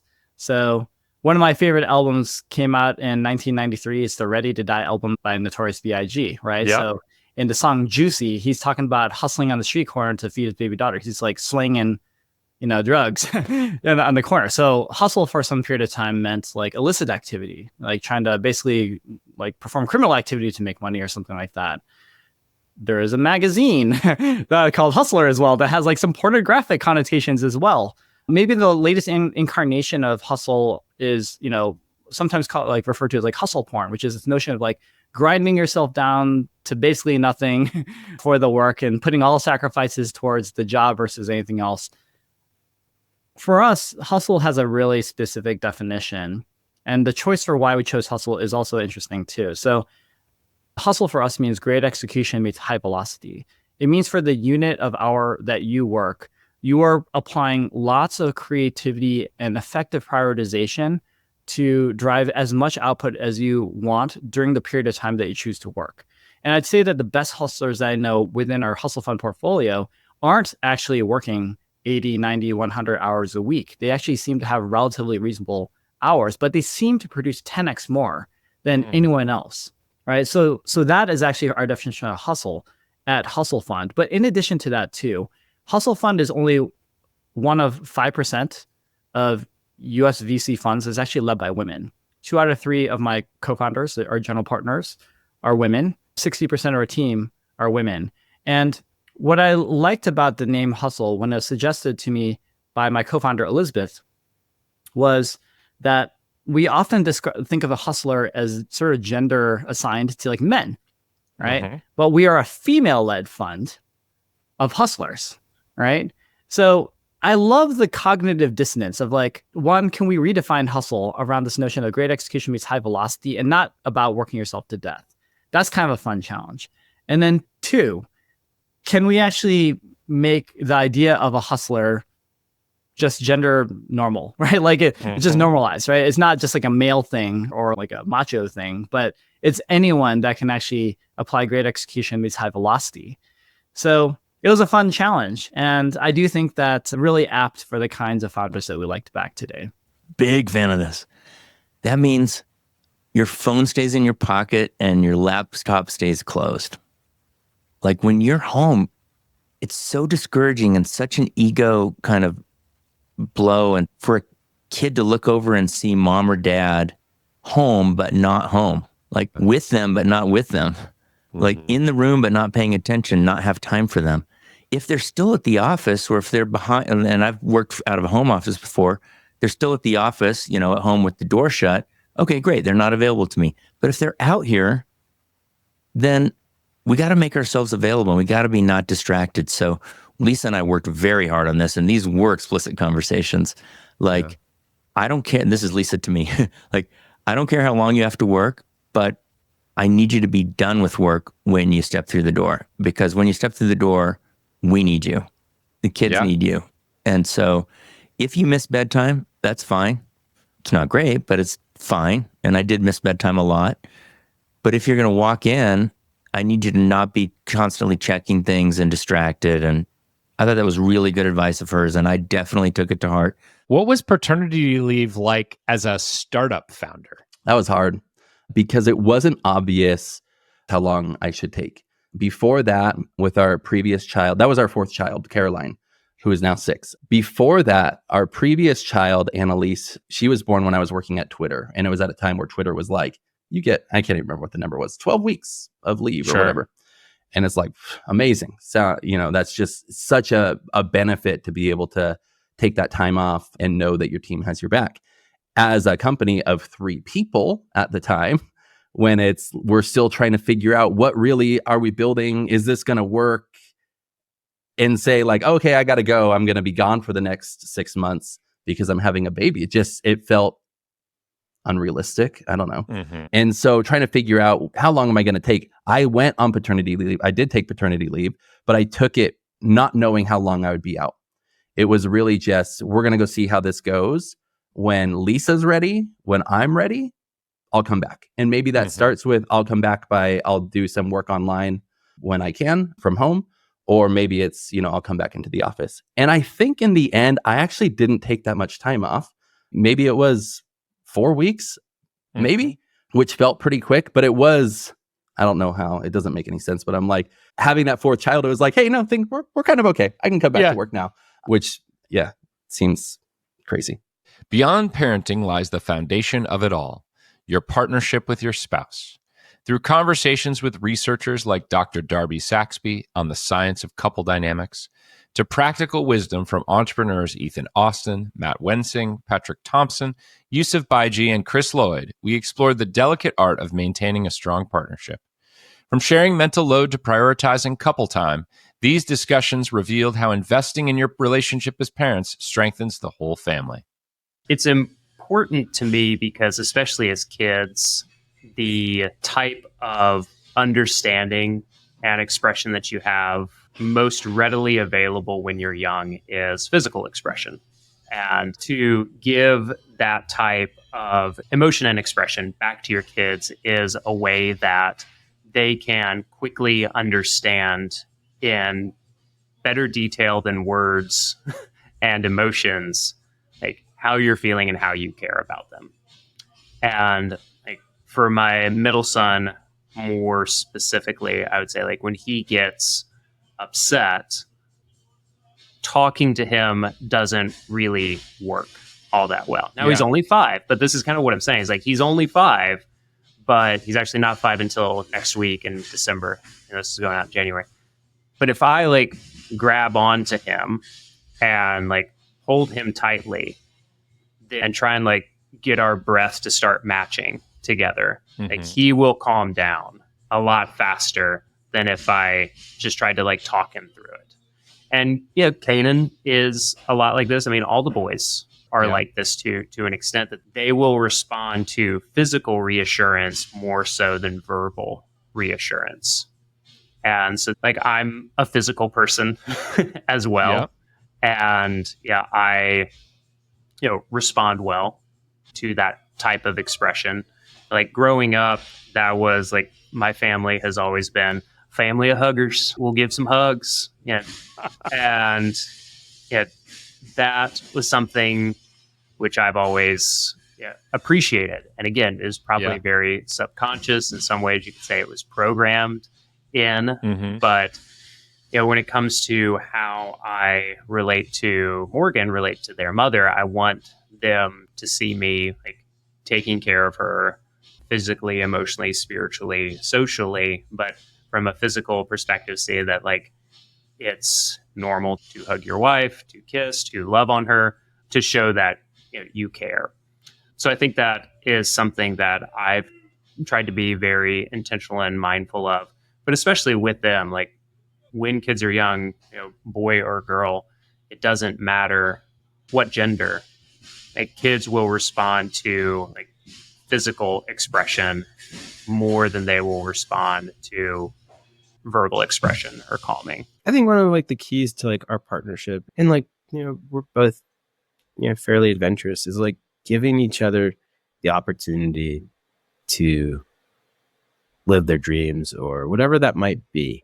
Right. And so like multiple times, I passed up on that big opportunity at Facebook to travel. That was something that she wanted to do. I loved it. It was like the best experience of my life, and then like she moved to Colorado for me for like a work opportunity. She moved back to LA for me for a work opportunity. And then we moved back to Colorado, and like, we've done these things. And like, then when I started this business and I'm not making, a lot of money on this tiny little fund. And she took long maternity leaves, like a year and a half sometimes. And at some point I was like, babe, you need to get a job, like, and you can't work in a nonprofit. And so like she just stepped up and like took this role, you know, and she makes more money than me now. And it's just cool to see, like, she's such a smart, beautiful, incredible, talented human. It's nice to see her in this role as like breadwinner, which like I don't think either of us ever necessarily anticipated. But like you step up for each other in the moments when you need someone and you have this partner. And I think that's true of work and life and of kids, and like our roles shift all the time with parenting of like responsibilities and who's doing what. And you just have this flow back and forth that you always know you're going to have this partner who's supporting you. And I think that's just really important because because life is hard. Parenting is hard. Life is hard. It's good to know you have someone who's in the moments you need them are going to have your back. I explained to my best friends that, you know, these are going to be a couple years where I'm not going to be as present, and it's going to be a lot harder to kind of make that time. So that being said, where we're lucky is with one child, it's still pretty flexible. You know, I don't know if you remember that time, maybe before your second was born, but because there's only one child, like you can somewhat at the start of the week say, okay, you know, tonight, or that's the night in the week where I get off, and that's the night in the week where you get off, and maybe we can get a babysitter for Saturday, and we both kind of do something social together and with friends. So we're still managing to see friends at least like, you know, once a week. But yeah, between working out, you know, staying healthy, seeing friends, seeing family, work, and kind of the core family unit, it's a lot. Yeah. I think if people kind of go into parenting with the expectation that they're going to be able to maintain their social life, I don't think that's the right expectation. Right. I think you have to be okay with at least a temporary, or what you think in your mind is a temporary decrease in social time. It's funny. I talk about dadversity all day long in my sleep, and I love the concepts, but I've actually, the more I watch the live streams coming through, the more I think it's probably built purposely for me to try and just get better as a person. I do a terrible job. I put so much into it in terms of in front of a laptop, but also when I'm not in front of a laptop, just constantly thinking about it, as I think most people probably do when they've got a startup going on, or even a job they're committed to, that I am very rarely kind of present in situations outside of kind of work time. And I think that cascades into lots of areas of life. You know, when I look at quick messages you send to Natalie before we did this podcast, it was like, hey, just on a podcast, everything okay? And it's just like, you know, little things like that. The messages where you think you're always in a rush, you're always doing something.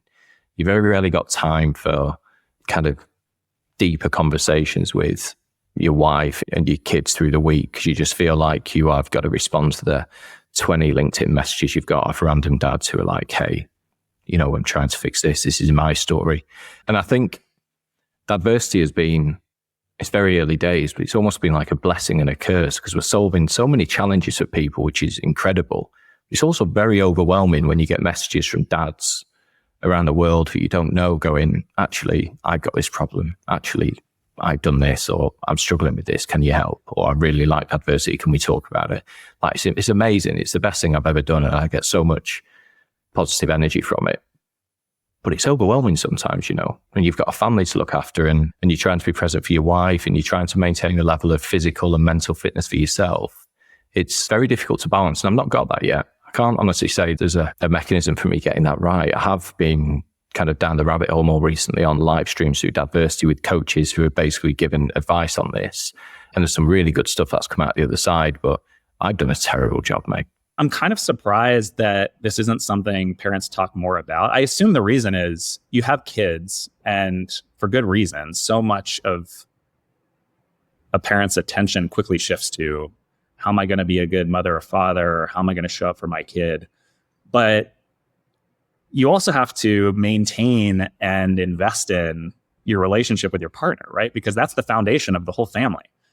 And in our case, I think it's particularly important because one book I do love, it's not a parenting book per se, but it's called The 5 Love Languages. And it's all about how different people feel and perceive love and affection in different ways. And it turns out that quality time is one of my 2 primary love languages and one of Ashley's 2 primary love languages. And so for us, it's even more important to protect that time every week. I think for us, it first arose shortly after we moved from the Bay Area to Colorado. Like in the Bay Area, we didn't have kids yet. we were both working long hours and demanding jobs, but we still had plenty of time for each other, and we loved spending time with each other. So it just happened naturally.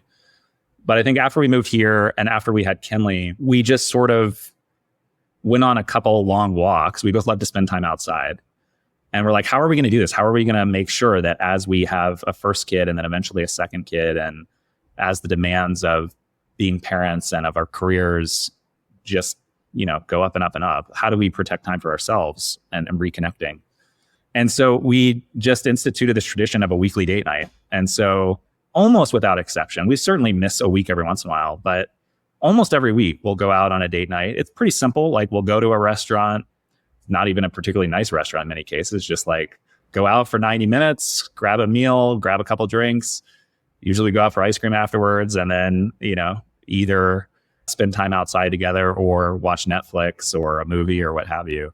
But that weekly ritual is really powerful. And it's just meant that we continue to put each other first, and we continue to really understand each other's worlds and have provocative conversations. And then there's sort of another layer to it, which is every couple of years, usually we don't get to do it every year, but every 2 or 3 years, we try to go on a longer trip, just the two of us. Mm-hmm. So we actually have our 10-year wedding anniversary this year, and we're headed to Peru actually next week.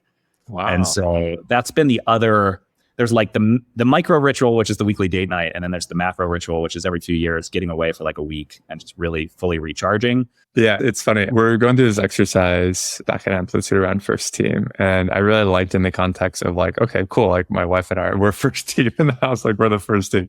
We need to be aligned and dedicate as much support to each other over, relationships with the kids or anything else. Right. And so like, I do like this concept of first team being applied to kind of the co-parenting, all our parenting together model, and that we need to be aligned and like we need to have a unified front to effectively the inmates running the asylum below us.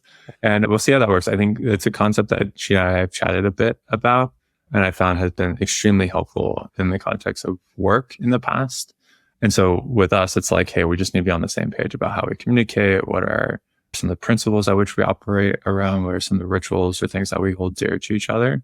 And again, communication is very key to any relationship, including raising children together. I wish I could take credit for this concept, but I think I saw this from a relationship psychologist a long time ago that I forgot who it was, about this notion of prioritizing your wife over your kids.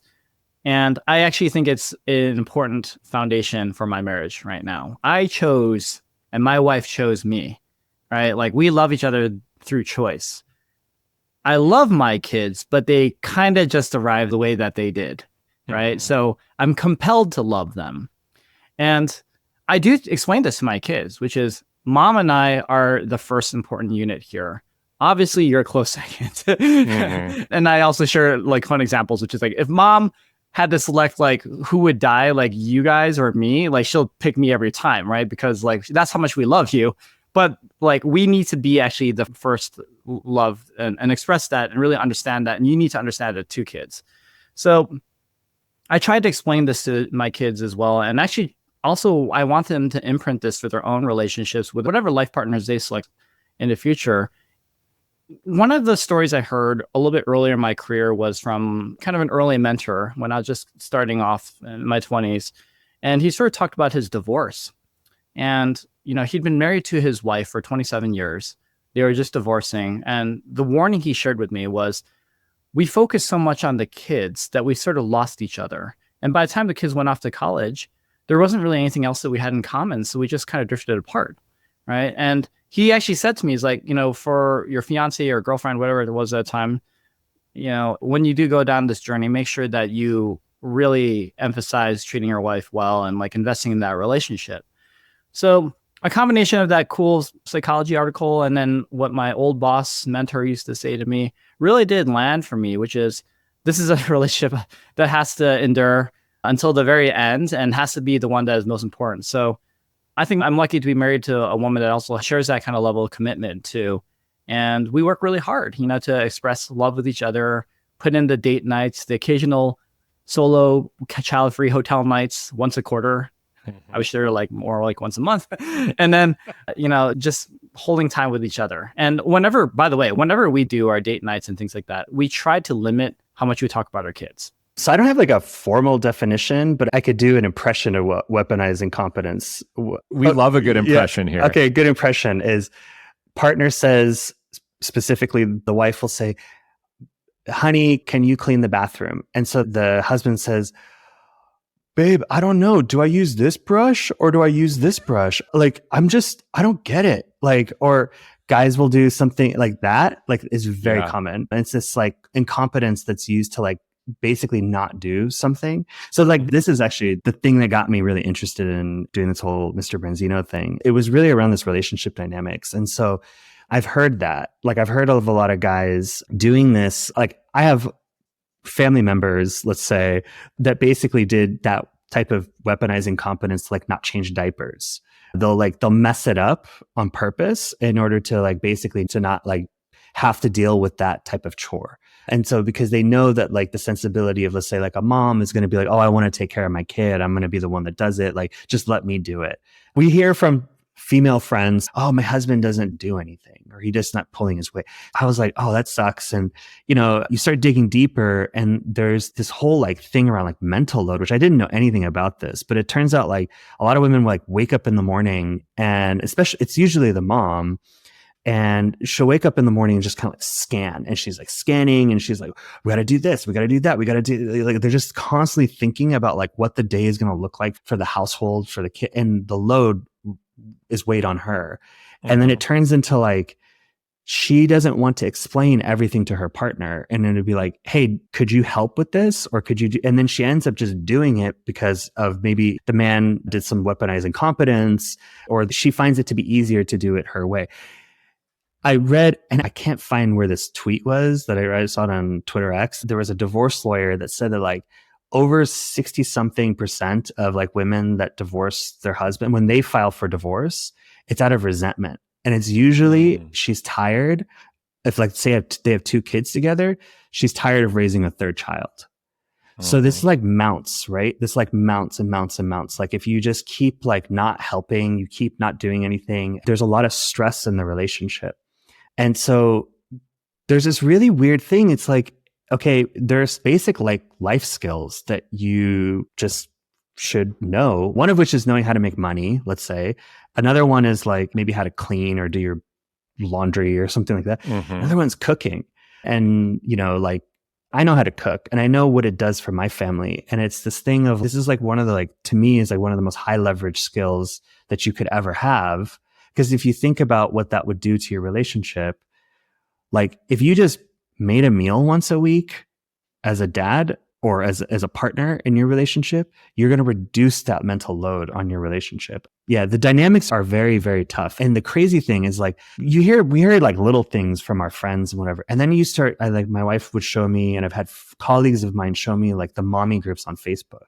It's the same thing. It's like, my husband doesn't do anything. I just wish he would just cook an effing meal, or I wish he would just make the lunches, or I wish he would just do something, because it's so stressful. And these guys are then wondering like, well, why am I getting divorced? Why is this relationship so strained? And it's like, okay, cooking seems complicated, but if you do this, it's going to pay massive dividends on your relationship and like the future of your family. I'm hoping to change that dynamic, but that's the bit of the genesis. It's based in a lot of like relationship dynamics. And I think it's one aspect of like, you know, what I'm hoping to shift. So yeah, cortisol is a stress hormone. It's actually the end product of the stress response that starts in the brain and then goes to the pituitary and adrenal glands. And cortisol is something that psychological researchers are really fond of because you can measure it fairly non-invasively and easily in saliva or blood or urine. But saliva is great because you can follow people around and you can have them sample their spit. And you can link what you're seeing in terms of their cortisol levels to what they're doing, what kinds of relationships they're in. So I did a series of studies looking at cortisol patterns in dual income couples with kids. And I was interested in how family stress might affect that sort of biological stress patterning.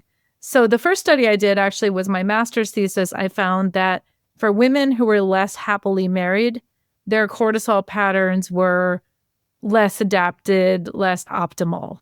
So they showed cortisol patterns that kind of looked like the patterns we see in people with burnout and chronic stress.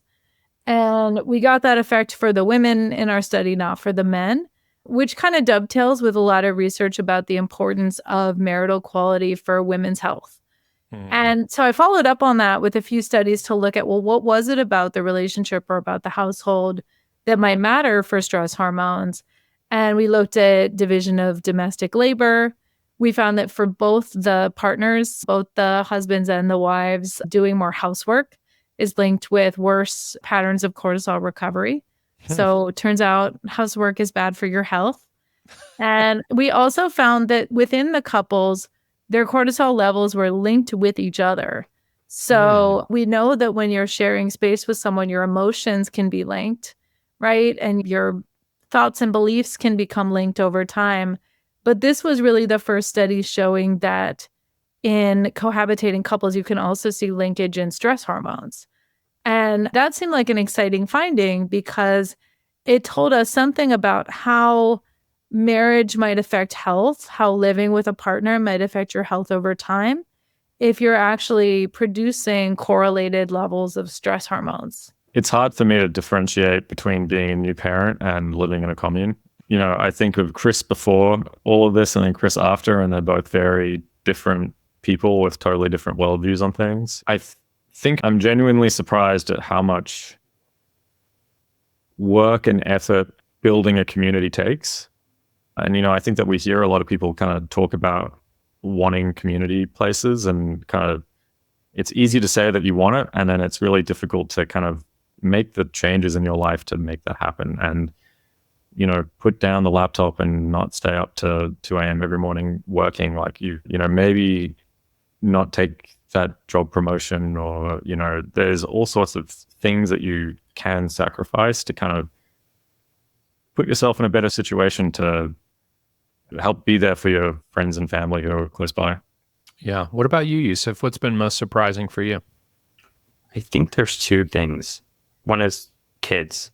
I knew it would be valuable, but I think I have been surprised or just blown away about how positively it has impacted their development, their upbringing, everything, like way more than I thought. Yeah, again, like this, it takes a village. Like we have a village, and I'm seeing the benefits of that, and it's way more than I thought. And then there's on like the personal front, I think I'm going to self-admit I'm like a pretty like closed and guarded person, but living in this community, I think I've become much more vulnerable, and in a good way, right? And with these people, like, you know, these are the people who I confide in and share, you know, things that I would have struggled to in the past, including like some of these were my friends in college, right? I'm now, after this experience, even more open with them and vulnerable with them than I was back then. Building healthy habits and creating memorable adventure isn't just good parenting. It's a way to find joy in the journey together. From youth sports culture with author Linda Flanagan to forming lasting, healthy habits with Nir Eyal, we explored how movement and shared experiences shape our families. Phil Carter and Brian Rotherberg also joined us to share how they prioritize active lifestyles and adventure with their kids, turning everyday moments into opportunities for growth and connection. For us, 4 kids and working a lot and commuting and everything, it's so overwhelming sometimes, both emotionally and it's exhausting. But we found that for both of us, exercise is not only like a physical health benefit, but also mental health. It de-stresses both of us. And it's really critical. I don't know, it just carries through. Both of us were athletes growing up and through college, and really important to us. So I think it would probably be really hard if one spouse, you know, valued that highly and the other didn't. Yeah. But we're very protective of one another's time to do that. Like on Sunday, we got home from taking our kids to Legoland. We had 40 minutes before we were getting together with friends for the 49ers game. Sad that we lost, but we each did a 20-minute hit circuit, you know, back to back in that 40-minute window, and covered the kids in those other times. So we just find ways to cram it in. Yeah. And again, it's like mental health, it's sanity, so that we can deal with the chaos when we come back to it, and forcing there to be time for the other person and for ourselves, and just making it part of our day to day. Making time for traction is about using this concept that is the most well-studied time management technique in the psychology literature, which is called setting an implementation intention, which is just a fancy way of saying planning out what you're going to do and when you're going to do it. Highly effective. There's over 30 pages of citations in my book to peer-reviewed studies. This is essential. So what you're doing is basically you're just going to plan out what you're going to do and when you're going to do it. For kids, this is relatively easy because most of their day is spent at school. Right. And so one of the best things you can do for your kid is to help them schedule their after school time, which should include, okay, here's going to be a very counterintuitive insight. It's going to shock a lot of people. I want you to schedule time for your kid's distraction. What are you talking about? Schedule time for the video games. Schedule time for whatever it is you think they're doing too much of that you wish they would stop doing all the time. Schedule time for it. Why? Because when you do that, you are letting their brain stop ruminating on when can I do that. I try and take the boys camping as much as I can. And I say that, and I'll clarify that when I say as much as I can, that still only really comes out to 2 or 3 times a year. Because there's still... That's okay. Yeah. And so I don't, just if people are wondering. But what I enjoy about doing camping specifically, and we hike once or twice a month. And so we do like to get outside, hence my reference to it would have been cool.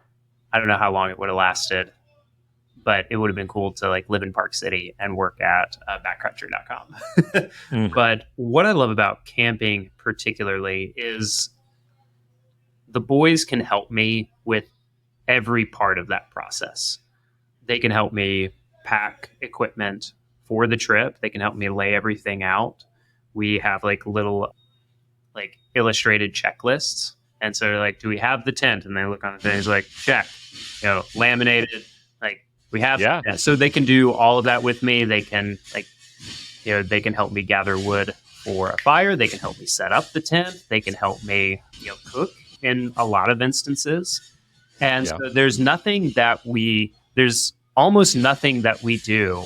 I mean, even sometimes if I'm using a knives on podcasts, I can start. It's a very visual thing. I can with Kanan, I can start teaching him hey, here's how you whittle, or here's how you get some bark off this piece of wood. Yeah, and helpful, safe, first use of a knife. There's nothing that we can do. And then they can help me break down. They can help me put things away. Every single piece of it, they can be very involved with. What was it like for you to take a 5-year-old and a 7-year-old to Tanzania, which to my knowledge is not very close to Boulder? Oh, pretty far. Pretty far. I don't know if it's directly on the opposite side of the world, but it's, it's getting there. I think it was 27 hours door to door. Oh my God. That's pretty brutal. But, we were lucky in that Ashley has spent years of her life cumulatively when you add up all of the many trips she's taken there for work in Tanzania. She knows it very, very well. She has a network of close friends and mentors who live there. And then Ashley's parents also came. So Rick and Nina came. And so we had extra support built into the trip. And they have also made many trips over there. I've made a few trips there myself with Ashley. So we knew what we were getting into. And to be honest, it went way better than we always expected. There would be very high highs. We also expected there would be very low lows. And there were a couple, but fewer than we expected. As far as the travel goes, that was one of the hardest parts. Those first 26 and a half hours went so smoothly. Believe it or not, I think we flew from Denver to Minneapolis to Amsterdam. And then we had a long layover. And then we flew to Kilimanjaro Airport near Arusha. And with 30 minutes left to go on the flight, everything had mostly gone according to plan. We definitely had iPads, and we were not going to get religious about no screen time on a 27 hours worth of flight. So we leaned on movies on the flight. We leaned on iPads. We brought a bunch of, books and games to play with our kids. But with 30 minutes to go, I'm watching Pokemon Detective, Pikachu Detective, whatever that movie's called, with the third movie we watched over the last 2 days. And out of nowhere, she just vomits everywhere. Is this your younger daughter or your older daughter or your wife? Older daughter. Older daughter. Okay. And so, yeah, I mean, talk about a nightmare. It's like everybody on the flight is just strung out from hours and hours of travel. You could tell the flight attendant was just not having it. He was like, I cannot believe with 30 minutes to go, this has happened. But he did, he was a professional. He showed up with all of the fixins, the plastic bag and the puke bag if she had to do it again, which fortunately it was a one and done thing, but still the damage was done. And it was like, we spent the rest of the flight just cleaning everything up. And so it's kind of this like anticlimactic conclusion to this otherwise very successful journey. Well, I think the first is to, as I say it in my book, is to look at your child. I mean, they need to be the ones behind the interest in the activity. They need to be the ones saying, I want to play soccer or I want to play tennis. Or if they don't, like you can provide lots of options and encourage parents to give all kinds of options. It's not just soccer and basketball. There's all kinds of different sports. Some kids lean one way or the other and give them lots of options. But to remember, it really has to come from the child. Not that, and I'm also aware that kids sometimes it takes them a little time before they develop an interest, like they hate it at first and then, they stick with it and then they're good at it. So I'm not saying you can't like nudge them, but that especially when they get to a higher level, if they're really good, they're a good soccer player, they're one of the better players, or it looks that way when they're 8 or 9 years old, to still follow their lead, to let them be the ones calling the shots, so long as what they're asking for doesn't involve, it's like when that starts encroaching on the rest of the family, when, we're no longer going to have summers and our winter vacation is gone, or Christmas break or whatever holiday you're celebrating is now going to be tied up with tournaments. That's when it's time to assert your own authority as a parent and to consider the interests of the others in the family. Yeah. Which is not to say you don't do it. Maybe you can work it out. However you work it out, you divide and conquer occasionally, or it kind of has to be individual. But if you can be conscious of those challenges, that's going to happen. If your child is really good and wants to play all the time, you're going to have to pump the brakes sometimes. And at the same, while encouraging their development. It's a kind of a dance, it's a bit of a dance. The moments we spend with our children shape both their memories and their development. From daily rituals to one-on-one connections, we explored how to make time truly count with our kids. Leaders like Lane Shackleton from Coda, Rob Schutz from Row, Ryan Bozarth from Dakota, and Luke Miller from Medium shared their strategies for being present, finding joy in everyday moments, and building meaningful relationships with each child. And Todd Francis introduced us to the powerful concept of the pyramid of connection. Someone told me this. I don't know where the source of this is from, but the days are long, but the years are short. And this is something that echoes in my head basically every day. I don't like the idea of death. I have very strong anxiety when it comes to the fact that we age and the fact that things get older and at some point we're no longer here. So that is one thing that keeps me kind of vigilant about time. With the kids, it's like you go, they're 2 and 4 now. And then, they're 6 and 8, whatever the ages are. And then you realize, but I'm also getting older. Yeah. It's not just them, it's just me as well. And then this whole idea of when I thought about having kids, I thought I will have kids for a long period of time, let's say 20 years. But the reality is you have kids for maybe 6 years. And then they become a different type of thing that you have. They're no longer just your kids. They're shared with friends. They're shared with activities. They're shared with themselves because they start figuring out who they are and what they like to do. And if I think about myself, what I did when I was 12, I had a life outside of my family that was probably as big as the life I had with my family. And then you sleep. All people sleep quite a lot of time. Yeah. So I think for me, it was this kind of realization that this is the time probably now between age 0 or age 2, basically, and age 6, that I want to spend most of the time with my kids, trying to do whatever I can to reallocate the hours that I have and make it work better for them. And I'm not there. I'm not where I want to be. I'm still putting them into, storage every day for at least 6.5 hours. But I think an ideal situation for me would be possibly now when Poppy's actually, a bit older and she's starting to become her own person, to figure out a way to like maybe work way less than I do now, not way more, spend way more time with them and take the next few years and do that. And then I know that like I did my best during those years, and then I can kind of work harder later, because there's hopefully always going to be work if not AI comes and takes it all. But I'm not worried about that. I'm actually more worried about not getting enough time with the kids. It's formative years. I think many people don't realize, but it's very formative years. Like the first 6 years are super important. I do think that you can do a job like this and have a healthy work-life balance. It maybe doesn't look necessarily like specifically 40 hours a week, only Monday through Friday, especially in a line of work like this, but it doesn't have to be you're working all waking hours either. Mm-hmm. And for me, it's a bit of a long-term strategy type of deal. Like I will not always be doing this job, at this company or even this kind of job, but like my kids will always be around. And I would prefer that when they look back on life, they're like, oh yeah, my dad worked hard, but was also around and available. And like went to my dance competitions, my soccer games, and whatever else, they get into. Mm-hmm. I want their reflection to be that I was present and engaged. And so that necessitates kind of like containing work. I like having fun. And I think that kids are this beautiful enabler of fun, because kids' whole life is fun. That's what do kids do all day? They play. That's like literally like they do all day. It's like they're having fun. They laugh 100 times more than we laugh, and like they giggle and they're crazy and they do fun stuff. And I think allowing yourself to be a kid and just kind of like opening yourself up to that is something that if I didn't do that, I feel like, man, I would have really regretted that. I would have missed out.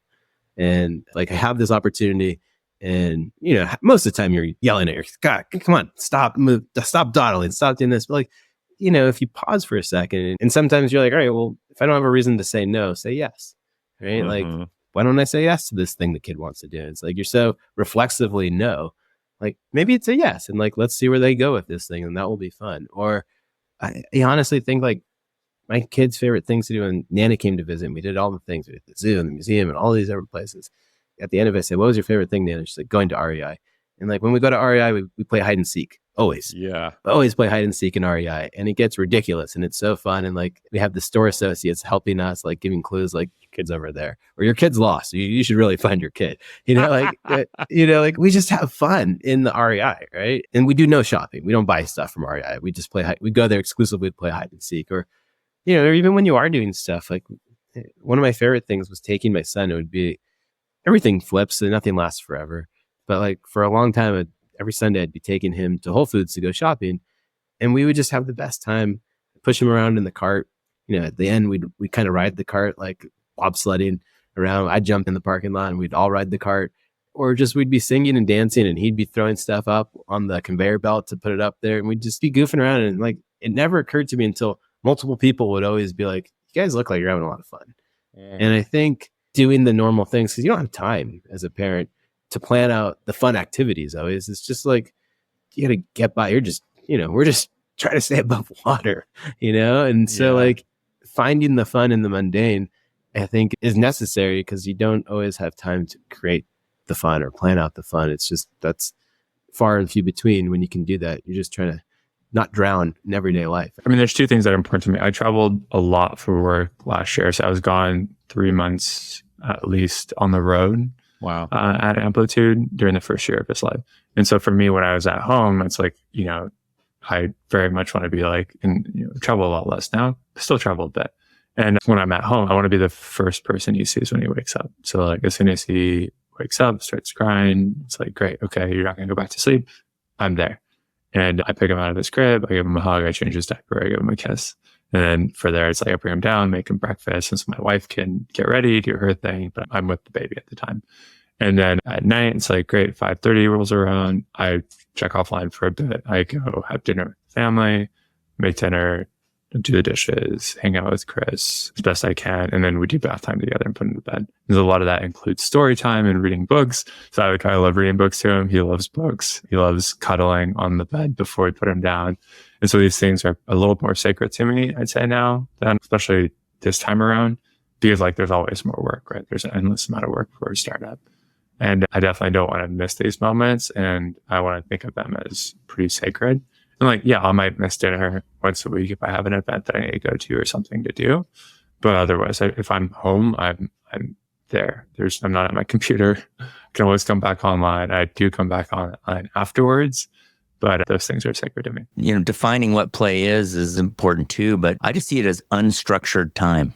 Mm-hmm. Like a kid's job is to play. And what does that mean? It means as kids, we're wired to play. Like, give me some unstructured time and I'm going to fill it with play. That's like how a kid is wired. Yeah. If you don't give a kid unstructured time, then they're not allowed to play.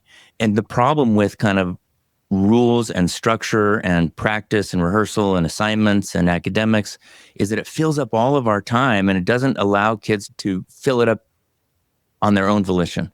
And what happens when you're faced with, like, you know, free time and boredom? Yeah.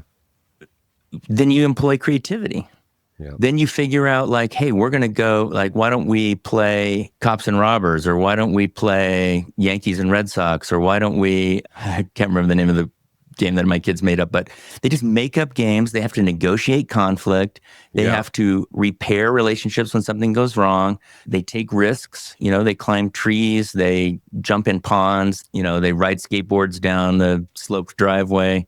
They skin their knees. They hurt themselves. They decide, whose fault it was. They decide whether they're going to tell a parent. That's all really, really important stuff. And when we take that away, then they don't learn how to engage with the world on a basis that empowers them.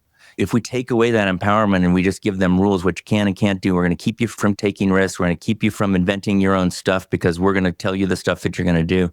It just takes those development opportunities away. So we've always viewed boredom as good. And when our kids came to us and said, they knew not to come to us and say they were bored. We're like, hey, that's cool. We can, give you something to do. And they're like, no, because they knew it was going to be a job. It is really hard. The reason that I think it comes up probably with people with a lot of kids is because the natural flow of things is to not do that, right? Like you kind of bucket your kids into groups where it's like, so we have 4 girls and then a boy, right? And they're all pretty evenly spaced, 12, 10, 8, 6, and then almost 3. But in our minds, it's really easy for us to say, oh, we have our older girls and we have the younger girls, right? And you think of them in these groups, right? And you plan activities based off of these groups. And that's fine. Like you have to be able to strategize, like how do you get by day to day in terms of just the logistics of getting stuff done? How do you split the workload? Those sorts of things. You just kind of naturally do it. But to be a good parent, you have to intentionally push back on that a bit and understand, because it would be really easy if you're not careful to go, 4 days and say, have I even had a conversation with Caroline this week? And that sounds horrible, but it is really easy. The more kids you have, the easier that becomes. Where that doesn't mean I didn't see her. That doesn't mean I didn't, help her get ready for bed and put her in bed. But did I spend any time? Like, was there real time spent with her this week? And thinking about that and trying to figure out how to apply like changes to our structure has really helped us a lot. And what that looks like, it's like, how do you do it? And it's like, you just have to carve out time. And it can be anything. It doesn't have to be, hey, we have meaningful time. We're going to sit down and we're going to stare at each other across the table and have a meaningful conversation. That's not the point. But like, hey, I need to go to the store because we need to get groceries. Can I take one kid with me? And just have that, an hour of us going out together, spending the afternoon together, talking about different things as we do this activity together. And kind of, just taking turns of who do you do those sorts of things with. Don't always just go to the person that's going to be the most helpful or the easiest to come along, but like intentionally include everyone in those types of activities. Those sorts of things, as you make time for those, they become really meaningful and fun opportunities to be able to spend time with people, where I think it's pretty natural to say, I'm going to go to the store. Can I please have some alone time? And it's like, no. Yeah, have some alone time, but maybe with one kid. That's your alone time. Yeah, I'd say there are macro rituals and then there's like micro rituals. Mm-hmm. So some of the macro rituals are, we'll have every 6 months, we'll have a guys trip. Like the dads of what we call the Hoodlit dads offsite. And then like the moms will do that. Moms of the Hoodlit offsite. And that's been going on for a long time. Chris and I actually just came back from one. And then we would do, Sunday suppers So especially in the beginning, it would rotate from one person's house to the next. Every Sunday, we would all get together. We've kind of outgrown that because we have so many kids now. We don't all fit one person's place. And then I'd say like there's some micro rituals, which I really cherish. So for example, almost every day, we have like a thread, and it'll just be like a question that I'll send out, coffee walk, ? And every day, go with someone to take a break and go get coffee, sometimes do work from there. But it's nice, especially if you're working remotely, to have like, some of those rituals where you're seeing people. And then the last thing I'll say is I think the magic of this is the unplanned interactions. Like every day you're seeing, again, some of your best friends just like casually for a few minutes as you step out the door, or when you guys, like when everyone comes back and it's warm out, the kids will all spill out into this central courtyard that we have and start playing, and they see one kid and everyone else comes. That's pretty awesome. Chris, anything to add to that? What are some of the rituals that you like? I mean, I love the guys and girls offsites. I think that's kind of like the foundations of kind of what we do, or at least like how we kind of stay connected as a group of adults. We also, I think, all try and do a good job of having one-on-one dinners with each other. We tried to make that more structured at one point, and then it kind of just became a hassle. But, since Sunday night dinners have kind of fizzled out with the group size, we try and have, every month or two, have another family over and kind of get one-on-one time. I think we all have strong friendships with at least one of the other houses. Mm-hmm. And, it's good just to kind of, instead of always defaulting to hanging out with someone that you've known for a very, very long time, making sure that you're kind of keeping up ties with everyone. Yeah. And like these are, by the way, discovered through like horrific trial and error. So like, don't think this was like easy to get to the simple version. As as building product, often you have to go through massive complexity to get to the simple version. Yes. So, I mean, I think two things. One is like, the way that Meg talks about this is like individually their buckets have to be full, so like, is Cal's bucket full? And the best way to do that is like, 15, 20, 30 minutes of like full attention. And this is really, I find it to be quite challenging to accomplish if you use like a strict constraint, or if you use like a strict definition of this. So like, a really classic example in my house right now is like, I'll like want to throw the baseball with Cal, or he'll want to throw the baseball with me, and I'll get my glove out and we'll go out there. And then Tate will come join, and then it's like, we're all three throwing the baseball. And then like suddenly we're in a competition for who's going to throw the most with dad. Right. And it's like, boy, that like escalated in 30 seconds, Yeah. And so I think the trick here is like, for us at least, is like separating those activities out. So it's like, we're going to go on like a bike ride, or we're going to go like to town, or we're going to go like, truly separate as much as you can. And I just think that it solves so many downstream problems. Like when you've had that time, bedtime gets easier, or like all the downstream things that you're trying to do as a family, get everyone out the door, or whatever it is, are solved that way. So that's one. And then I think the other one is definitely hard fought. It's amazing how powerful a force nature is in dispersing like bad vibes, bad energy, all the frustrations of a family, whatever. So, during the pandemic, we moved into a new house, and not far from there, there's a place called Cascade Falls, and it's this beautiful little, like tiny little waterfall. But to my kids, it's like this amazing place, right? And I think it's super cool too.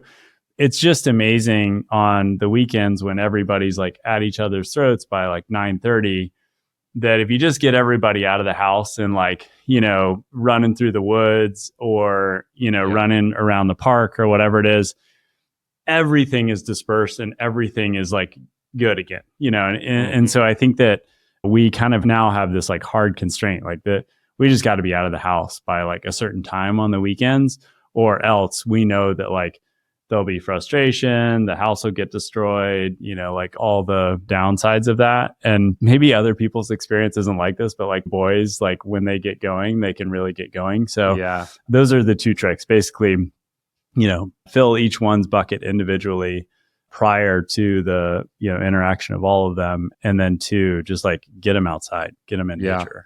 So I personally have found that a lot of what works well for me is having a program or a structure to it. And so you mentioned it being intentional. For the way that I found my week to work best is that I carve out time for different things, but it's all effectively kind of carved out. And so as an example, I'll carve out time to spend with my family every single day. I'll also carve out time that says, hey, these are work hours. I need to be in front of a computer and working, time for your own health, time to have more social activities. But I found that, especially because, with the family, running a company, time is very scarce, that like the best way to be able to manage your time is to be able to kind of be very intentional about it. And so I'll be the first to admit it's not perfect. I found several kind of evolutions of trying to improve it, but try to look at my week and say, okay, great. Here's the kind of like working hours. Here's the family time. Here's the health time and whatever else might come into the fold. And also just being very, you didn't mention seasons, I'll go back to seasons, like just very kind of frank and honest with yourself about this is a season where there might not be a lot of extra time for hobbies, extracurricular activities. That doesn't mean that's never coming back again, but for this next season or this next chapter, it might not be something where I'm, riding my motorcycle on the weekends or spending a lot of time on the mountain and things like that. But those things will also kind of come and go. Speaking of like time blocking, we have like a standing date night, as I think some couples will. So we have our standing date night is on Thursdays. That's our night together. And so one Thursday, we'll often stay in and we might do something like cook a meal together, which will be nice. Maybe have a glass of wine and just enjoy each other's company and put on some music. And then one Thursday, we might go out to dinner. And so that kind of means that we kind of go out for a date night every, let's say, 2 weeks or so. And in between those, we're having something that's at home that's maybe a little more subdued, but I would argue equally nice sometimes. And so that's kind of like our kind of moment in time, like throughout the week that we kind of carve out and we get those few hours. And then aside from that, it's just, I think throughout the day, trying to be able to let them know you're there, let them know how much you care about them and things like that. And I think those little moments end up being the ones that probably add the most value or add the most kind of to the relationship. But it's nice to also have the big chunk of time together on a weekly basis. And of course, like anybody, we have definitely missed our fair share of date nights, but we have that as like our standard baseline or our program that we're trying to do. And it is nice to be able to say things ebb and flow, but we're trying to get back to this place where on Thursdays, 1 week the kids might be sick, another week might be on a business trip, but in general, we're always kind of get back to, Thursday nights are our night. And the same way we have like Friday night dinners with ourselves as a family, but for Thursday, it's for me and my wife, me and Carrie. So I looked at all the information and I thought, how do I synthesize this down to something that's understandable? Because my ultimate goal is to put in a presentation. I was getting asked to talk at parent groups, dad groups, mom groups. I was getting asked. So I felt like I want to do a proper presentation on this. Yeah. And I wanted to have a structure. So I'll introduce the basic structure, but I need to spend a little time on each layer. So think of a pyramid. You have the base layer, the foundation is where we spend 98% of our time. Mm-hmm. And this is not a criticism. This is a recognition that most of our time is spent in the processing or foundation layer with our kids. It is getting them ready for school, taking them to school, picking them up at soccer, going to soccer, tutoring, going to these things. It's a lot of processing. Yeah. This is super important. Again, I'm not taking away from it, but that's not where the connections are made. It's where we spend most of our time. It's not where you're connecting. One of the things you mentioned about that is that there's this idea of you're kind of in a reporting relationship with a parent and a kid. What does that mean? So in my deck, I have this big vertical arrow that's pointed down, and it means that ultimately, when you're with your child, most of the time they are kind of reporting to you. And what I mean by that is pick them up at school. How was school? Well, what kind of question is that? That is like, how was school? Oh, wait, I got to tell them how I did. How was the soccer game? Oh, I got to tell them if we won or lost. I got to tell them how I did. Do you see what I mean? It's not like you're going through it together. You are like reporting into your parent on that. Or so let's take it a different way versus just the communication. Let's face it, you are in command. As a parent, you are in charge. Right. So you are in a vertical relationship with your child. Yeah. And that needs to happen. We need to have, authority and rules and boundaries. So again, not taking away from it, but we spend most of our time in that kind of relationship. And again, that's usually not where the connections are made. The kitchen is more than just a place to prepare meals. It's a classroom, a laboratory, and a space for family connection. Through in-depth conversations with David Haddad and Martin Glover, we explored how to transform cooking from a daily chore into an opportunity for learning and bonding. From practical meal planning to cooking safely with kids, these discussions offered a recipe for making food preparation a joyful family experience. So the one that sticks in my mind, it was one I saw on a TV show, and it's probably not while your child is there, but the concept was if you've got really young kids coming around, so this is probably one for, if they're visiting grandparents or something like that, get on your hands and knees, get to their height and crawl around the kitchen. What can they grab? What can they pull down? If there's a pan that's hanging over the hob, can they reach up and grab it? It's little things like that are the sharp corners. And we're probably sort of baby proofing now, so probably a little bit younger.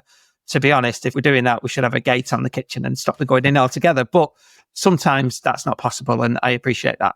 So, get at the height of the child and see if you can see what could be an issue. And if you do need those cupboard locks or the catches to stop the oven opening, or you need to put a safety gate in front of something, it should become more apparent when you're at the 2 foot, 3 foot high level, It's like a little bit of my responsibility is to like make a meal. We sit down together at the table every day. I wrote about this as well as like Barack Obama, whenever he wasn't traveling, he was at the dinner table every night with his family. Like you and I are not as busy as Barack Obama. We are not solving world conflict and world problems. So what excuse do we have to not like have dinner with our family? I think a lot of families, what I saw in the exchange over on the internet, and people this is like Reddit too, where people are pretty mean.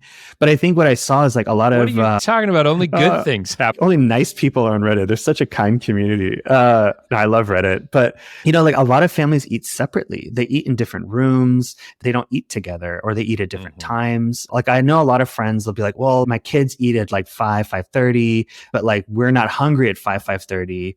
So we'll eat at like 7 or 8 o'clock because that's when we want to eat. But like, you're not eating with your kids. You're not modeling the behavior. And there's a sacrifice there. Like, yeah, you might need to start eating between 5 and 6 o'clock. That's like, grandpa hour, that's the blue plate special hour. But, you're going to just have to adjust with that in order to model the behaviors. So I think for us, we eat together. There's no devices. We try to have some conversation around the food. We try to have as much uplifting conversations. We talk to my son about his day. We talk about our days. He hears what we're up to. He doesn't get another option. He gets what he gets. I don't know what it's like nowadays trying to distract from screens and video games and things like that, because we didn't really, we did have those then. It's not like I'm talking years and years ago, but it was never as in your face as it is now, I don't think. So it's about getting the attention, I suppose, and making sure that they can understand what's going on and, making it fun. So I think for my daughter, I was always brought up when my mum was baking to kind of join in and, crack an egg in there and whisk that and do that. And you always get to lick the bowl afterwards. And that's the fun part, eating the icing and stuff that shouldn't be. And she was always, when my mum was baking, when my daughter was around, she would be involved in it, and she'd bake with her nana quite a lot.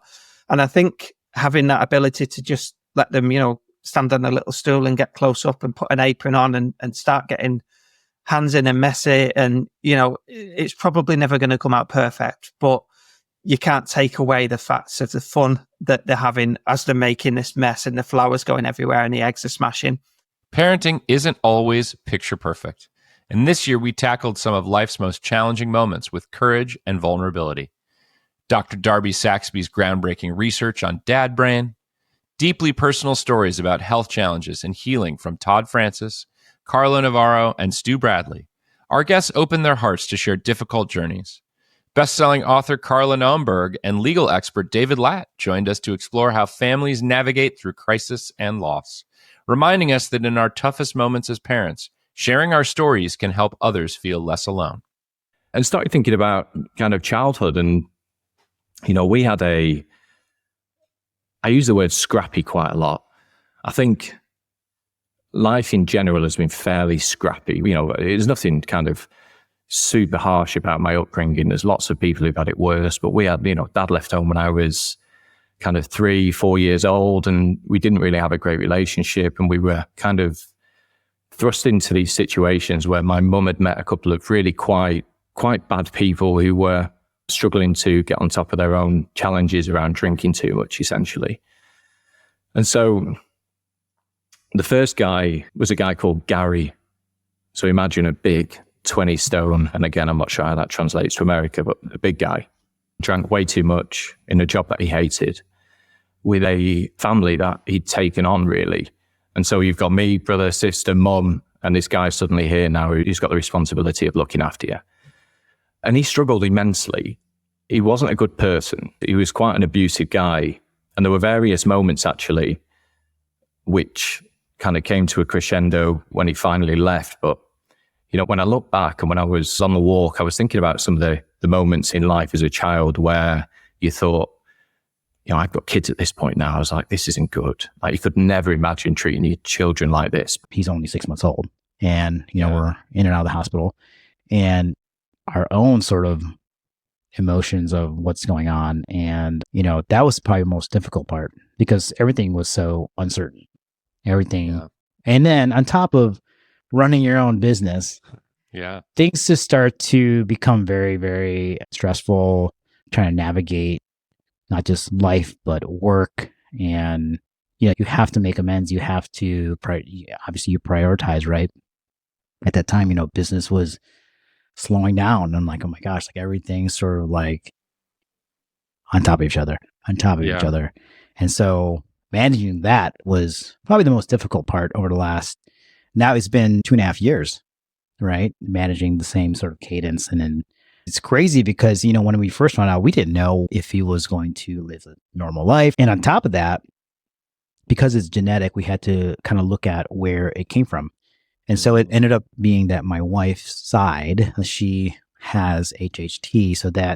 So once a parent has it, it's like a 50-50 chance that the kids are going to have it. So obviously Jet had it, and then Lisa has it, and one of my other sons has it, but he doesn't have any symptomatic issues. And, you know, I'll share with you guys here is that as they were looking at things for my wife, they ended up finding, she had to have lung surgery as well to fix AVMs, which she's fine. But I think the other layer of that was for me as a dad, and the pressure comes with not just being the father and like navigating emotions and navigating life as a business owner, but as a husband now, because they had found issues in Lisa's brain. And they had found a mass in her jaw, which led to believe like we need to do biopsies. It was potentially cancer. And we had to now navigate not just the HHT portion, now going through appointments and conversations about what's going to happen. Thank God that the sort of growth was not cancerous, right? Because if it was, it had to be removed. And because of, and I was like, oh yeah, if we can remove it, we can just like, you know, we can move on. Like, you know, this is the steps. But they said because of the location of it, it was on a nerve. And if it was removed, it would disrupt the nerve. It would leave her face in paralysis. So, I mean, as a dad, right, I can remember sitting in the hospital waiting for her biopsy to happen. And just, I think the 2.5 years just all of a sudden came crashing in the middle of a lobby in Northwestern Hospital. I lost it. You know, one of my best friends called me, I texted him. I said, man, this is a lot, you know? Like, and thankfully everything is now over that horizon, you know? But I think a lot of times why I appreciate this podcast too is like, I think men don't really talk about this stuff that starts to weigh over and over and over when there's space to do it. I think for folks like us who became parents in a less traditional way, we had to establish our parental rights from the get-go. And our boys were both born in Colorado. And fortunately, in Colorado, you can get, through legal process with the help of a lawyer, something called a pre-birth order, which means that in advance of the birth, the surrogate relinquishes whatever parental rights she is deemed to have under the law, and the non-biological dad steps in to become the other parent. And as a result, when the child is born, at least in Colorado and certain other states, you can have both names on the birth certificate of both dads or both intended parents. You don't have to go through a kind of procedure of second parent adoption or anything like that. So for people who do go through that journey. That is a consideration. You do have to just make sure that you cross your T's and dot your I's on that in terms of making sure that you are the legal parents. And then the second thing I would mention, and this is pretty obvious, but it's kind of funny, even though we're both lawyers, I'm embarrassed to say, Harlan was around for several years before we got around to doing this.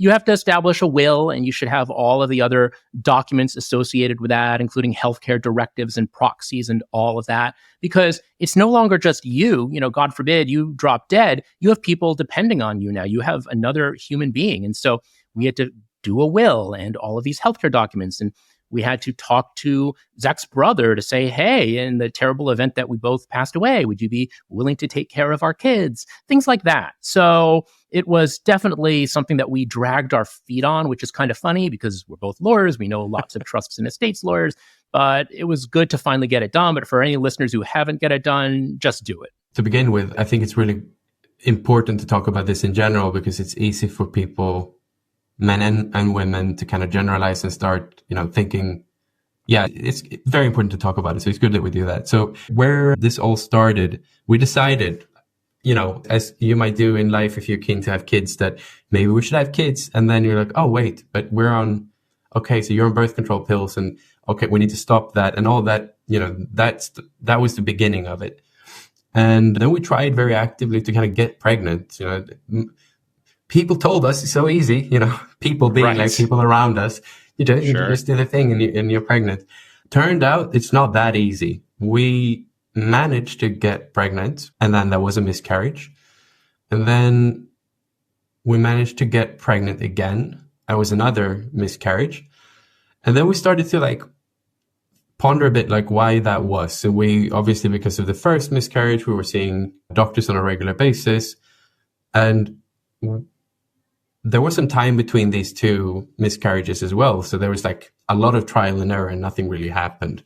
And I think the first reaction we had was straight to my partner, Jenny, being okay, you are the one that might have fertility issues. And I don't know why we started there. Maybe it was because we were seeing a gynecologist. Mm-hmm. Yeah, maybe that was why, because we were already doing things on Jenny's side. And it turned out there was nothing wrong with her. It's okay, actually, there might be something wrong with me. And I was, looking around in the family, talking to some, male family members and asking if there's any infertility issues running in the gene pool. Nobody had any issues, right? And I'm okay, let's just start doing the whole kind of shebang. So I went down the route of doing kind of, what do you call it? Pre-IVF kind of deep dive, basically trying to figure out what's the state of my sperm. So how's everything holding up? So I did that. And then I think the doctors basically called me and asked, do you sit down? And I'm I was expecting a cancer kind of, notice. And I'm, yeah, sure. What's wrong? And they're we have to tell you, you're you're unable to get kids. There's no movement in your sperms. They're all malformed. It's all. And then, went to the doctor. They showed me the paper. They showed me the microscope images. And they're yeah, we had been hoping that we could go the IVF route and, but it's not plausible. There's not enough. So I'm okay, that's pretty sad because I was very keen to have the idea of becoming a dad. I was very into that. So I think at that point we're okay, fuck it. Then we just can't have kids normal way. There are other ways to get kids. It's not the end of the world. I was trying to be very stoic about it. Obviously a bit sad, but it is what it is. And we kind of just stopped thinking too much about it. I went on the internet, as you do, starting to be is there something you can do about male infertility? And the random stuff comes out, eat more vegetarian food or stop doing that. Or I don't know. I guess I let my guard down a bit and I did some changes. I tried to eat less red meat and I actually stopped drinking alcohol. And then I think 8 months later, maybe a year later, 8 months later, Jenny got pregnant. I'm okay, what's going to happen this time? And because we've had all the issues before, we kind of instantly got to the point where we got to see someone very early, I think week 4 or 5, to start looking for a heartbeat because the other embryos had not developed any heartbeats. I think the second one had, but the first one had not. So it was, shady times. So there was a heartbeat. And then, it turned into week 12, and then it turned into week 16, and everything was like just rolling on. So at that point, I'm like, these guys told me like a year ago, I cannot have kids because like I'm completely, I'm sterile. And then here I am, my partner being pregnant. And the first question was obviously, is it my kid? Is it me who made you pregnant? Right. And it was kind of joking, he said so. But like, yeah, it turned out in the end, like it was me. And yeah, man, it's been such a roller coaster ride, to be honest. And it's funny because like in the end, we're still not sure like what shape I am in right now, because we're not trying to get more kids. But I wouldn't be surprised that I'm in a very bad shape in general. So it's like probably a very lucky situation, and then everything followed through nicely. We didn't have any complications at birth. We don't have any genetic diseases. Nothing happened to our daughter in that sense. Mm-hmm. But we were told multiple times that like, look, just because you're pregnant now doesn't mean that you're going to be good. So we did a lot of the early stage testing in vitro, like DNA testing and all that stuff, to make sure that there wasn't high chances of rare diseases, for example. Mm-hmm. So it's a strange journey, to be honest. Yeah. And I can imagine a lot of guys going through the same thing and not having anyone to talk to, because like, I feel when I went through it, I'm like, went through my phone book, like, who do I call? Like, some friends have kids, like they never talked about their fertility issues. And like, do I call a woman friend and talk to her about like, it was very strange. And then after a while, I'm like, I'm not a fuzzy guy. I feel like I'm very stoic in most things when life gives me shit. So in the end, I think the best way is just talk about it with whomever, like just be very open about my experience. And if, I can meet others through doing that, then it's great. And maybe I can help one or two other people to, get it off their hearts, or like just have someone to talk to, and that would be worth it. Like that was kind of where I came from. And I mentioned it a few times online. And I think the post that you're referring to went kind of viral. So that was good. And it really came to the limelight. There's a lot of guys actually in similar situations or in having infertility issues, basically. You asked me earlier what it was like having kids as a postdoc, right? I would say like before having kids, I was always a night owl who was like, working at midnight, keeping really bad hours, being procrastinating. And once I had little kids, like my body just couldn't do that. Like I just couldn't stay up late because I would have to wake up the next morning. So I actually just had to be able to focus more and be more productive and efficient, work fewer hours, but work smarter, not waste time. Not to say that I don't like surf the internet all the time, but it's like, I feel like I have become much more able to get things done very quickly. Yeah. So I totally agree with that idea that things change in a way that actually can often make us more productive in realms beyond just being a parent. Yeah. So I lost my dad in 2017. So I wasn't young, but I was 30. I wasn't old either. 30, do the math, 35, 36, basically. Mm-hmm. Actually, I think it's 35. Long. Well, he had cancer. So it was losing him in a way that like, it was a surprise, but then it sort of unfolded over the course of months, and like just with him in particular, like I had, what was really amazing about that was, and this sort of gets to the truths, he spent over 50 days in the ICU. Most of those days he could talk. Mm-hmm. And so, I mean, I say the greatest gift through all of that, as awful as it was, like being able to talk to him.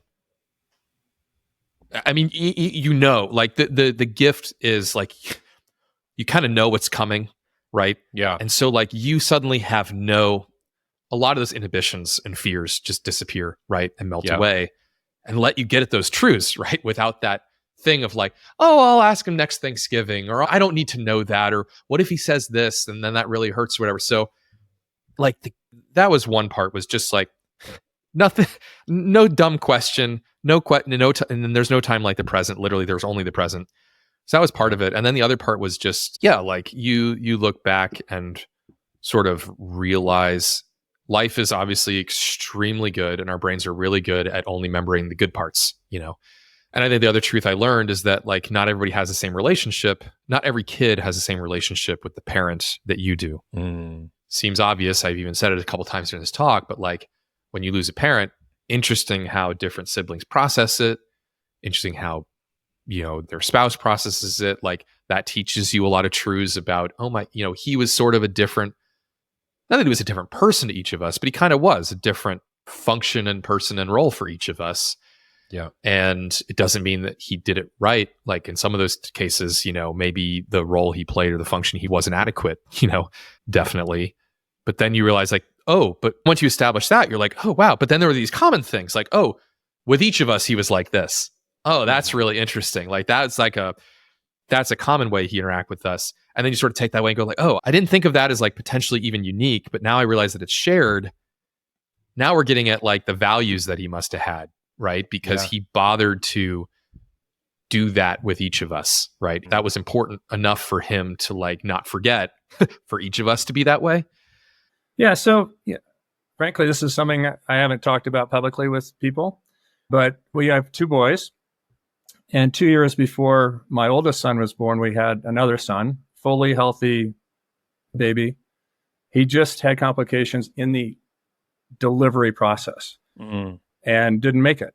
And so what is that? You come out of it like, whoa, everything was perfect. Everything was lining up so well. I mean, I thought having kids was so easy. In fact, you're warned about having kids, like watch out. Right. And then you just realize, holy, this is really precious. And it's not obvious. It's not automatic. And every relationship and every person, every child is really, really special. And I think that is also another one of those fundamental foundations in my drive to like, wow, I really want to have a great relationship with these boys. And now, to be clear, I'm not an expert on parenting.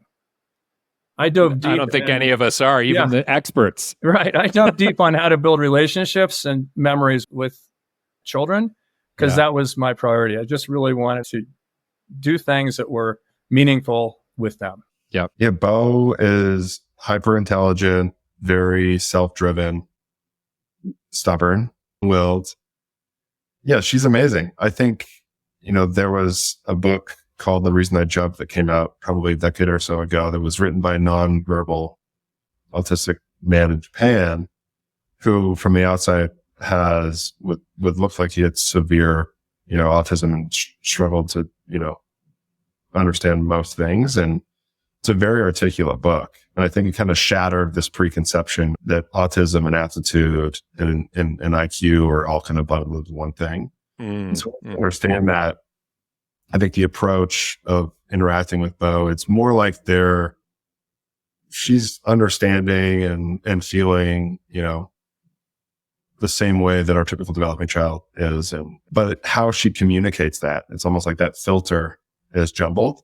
And so treating her as much as you can with the same kind of respect and approach that you would someone who's high aptitude, I think is really important, at least in our approach.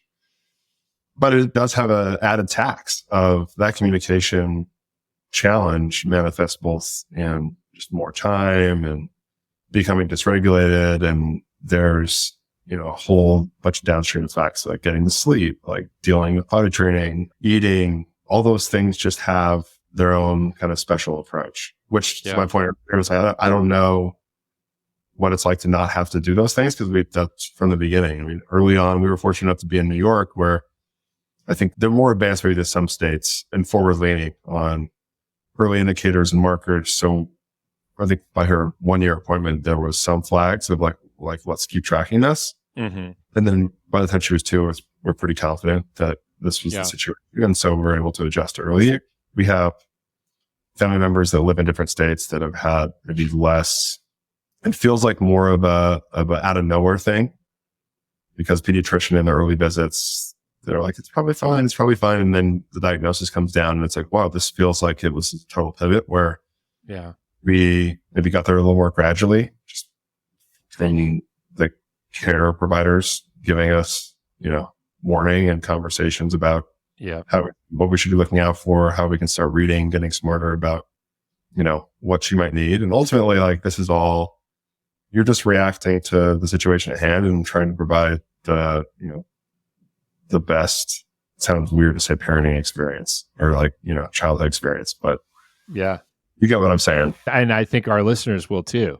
I live in Massachusetts now, but I grew up out west. So I spent about half of my childhood in California in the Bay Area. And I spent about half my childhood in Santa Fe, New Mexico, where I was born. And my parents divorced before I was a year old. And there was a lot of back and forth and a lot of chaos. I have an older sister who thankfully really took care of me, was a huge support. We're still very close, sending each other inappropriate memes all day long, because that's how I find meaning in life these days. As apparently. one does. As one does, obviously. And so just a lot of chaos. I've mentioned this in my books, but like mental illness, substance abuse, multiple marriages, not mine, my parents, not a great childhood. You know, I have good relationships with my parents now, but childhood was pretty messy, which I think is one of the big reasons why parenting was so challenging for me early on. Is I sort of had this sense of like, I don't want to go down that particular path, but when all you know is the way you don't want to take, what it means is that there are endless ways you could take. And I just had no idea. Also, a whopping case of postpartum anxiety, that too. But yeah, so that was my childhood, sort of living in some beautiful, amazing places, having wonderful people in my life, but really chaotic. Every parent needs some tools and frameworks to navigate the complexities of raising children. From understanding emotional outbursts with best-selling author Carla Nonnberg to exploring financial literacy with Adam Nash, we uncovered practical approaches to common parenting challenges. Our impressive lineup of guests included Dr. Darby Saxby, Rob Schutz, Dan Dowdy, Michael Perry, Rob Taylor, and Kyle Lacey.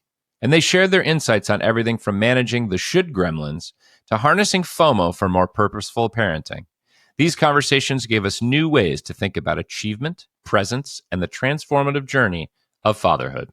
So, one, I think that there has been a critical mass of men who didn't go to war for long enough to honestly just have the space for men in general as a conglomerate to have the space to begin to come home and heal and maybe not just war, but just like the general survival needs of humanity. My hunch is like it kind of took until my post-World War II grandfather and dad. I mean, and again, this is not a scientific explanation, but I do think there's something about the general safety in Western culture in maybe the 60s, 70s, 80s, and 90s, probably buffeted by the psychedelic sort of revolution in the 60s.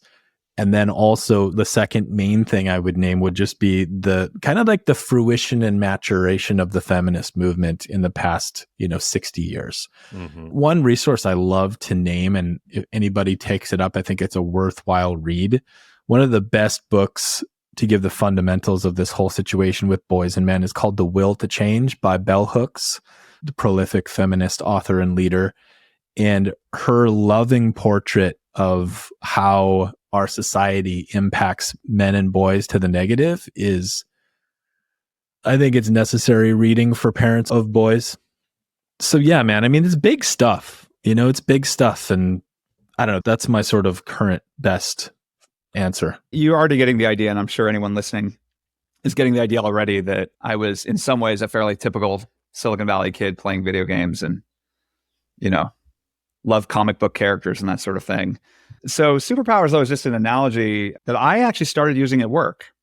So one of the interesting things about my career is I've ended up having most of the roles at a software company. When I was in college, I actually worked at Stanford Bookstore and I sold computers and I fixed them as well. I've been in service roles and support roles, obviously started my career as an engineer, moved into design, moved into product, obviously became a manager, went to business school, finance. So I've done these roles, and I will tell you, I have not found a role in software, one, where there aren't incredibly brilliant, motivated people creating amazing value in that role. And two, a role that wasn't actually necessary, or at least competitively, you weren't at a huge disadvantage if you didn't know how to do that well. And so superpowers became my language when I was running teams. I would talk about, and I still talk about, this belief that software is a team sport. Mm-hmm. I played volleyball in high school. And, when you play volleyball, you play a team sport, you realize yes, individual skill matters a lot, but it's how you coordinate. It's what you see, the communication, the coordination, the execution. And so you have to have everyone working together. And so superpowers became my language of that every function has superpowers. And I use this a little bit as career motivation as I became a manager of having people think. So many engineers I meet love being engineers, but they think that's not the path to success. How do I become a product manager? And somehow in their head, they think that's the path to better success for them. And it might be, it was for me, but for many, it's not. And recognizing what you're giving up, what success looks like in that role. This is why I ended up working at LinkedIn. I think too few schools actually prepare people for navigating their professional lives. Yeah. And so when it comes to family, I think it's the same thing. It's a little bit of, we all have not just strengths or weaknesses. We have activities that give us energy. It's not about whether they're hard or not. Turns out humans actually do a lot of very difficult things.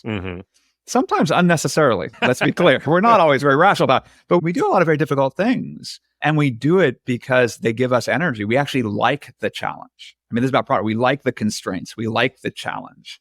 That's why all these questions like, how do you fit it all in? That's a constraint. You don't. You have to make choices. So I really like this concept. And it comes from a place where we're doing our own research and secondary research around what's going on with dads, what we're thinking, what we're feeling. And guilt kept coming up as a common theme. I feel guilty when I'm at work. I feel guilty when I'm at home. I feel guilty because I'm tired. I feel guilt when I'm shouting at the kids. I feel guilt because I don't earn enough money. I feel guilt here, guilt there. Everything was just like playing into this guilt. And I could sort of resonate with that. And I thought, okay, that's interesting. Where's it coming from?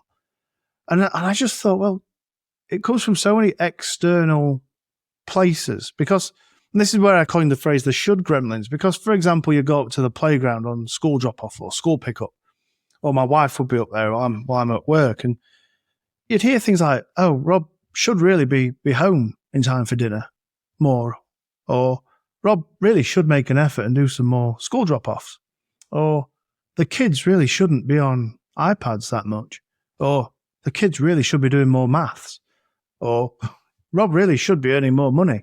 And these things genuinely get said. They'll genuinely get put on WhatsApp groups. Everyone voices their opinion. And what I found from these little gremlins in my ear were, I'm living my life to what everyone else says I should be doing. And it's not what I've agreed and built expectations around with the one that matters, and that's my wife. You're playing it out for everyone else's existence. They should be doing this, shouldn't be doing that, should go here, should go there. And that is, for me, is what creates a lot of guilt. He shouldn't be working so hard. He should work harder. It's like, well, who do I listen to? I'm either doing too much or I'm not doing enough. Like, you should be earning more money. You should be able to take a holiday. You should be doing this. But then you should also be back for lunchtime, school pickup, school drop off. It's like, well, is it a surprise we're feeling so much guilt?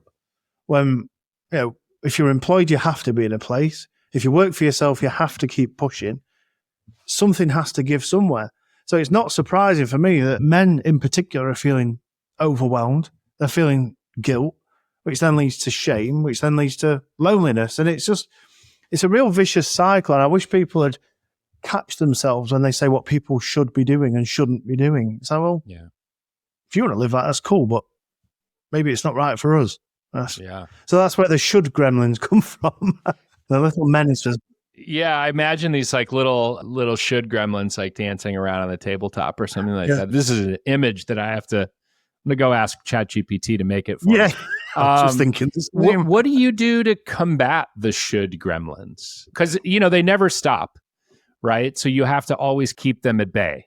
What has worked for you to combat that? So you can't stop them. But I think it's not something I've perfected, because I still get the guilt. Oh, people are saying I shouldn't be doing this. Oh my God, they say I should be somewhere else. It happens still.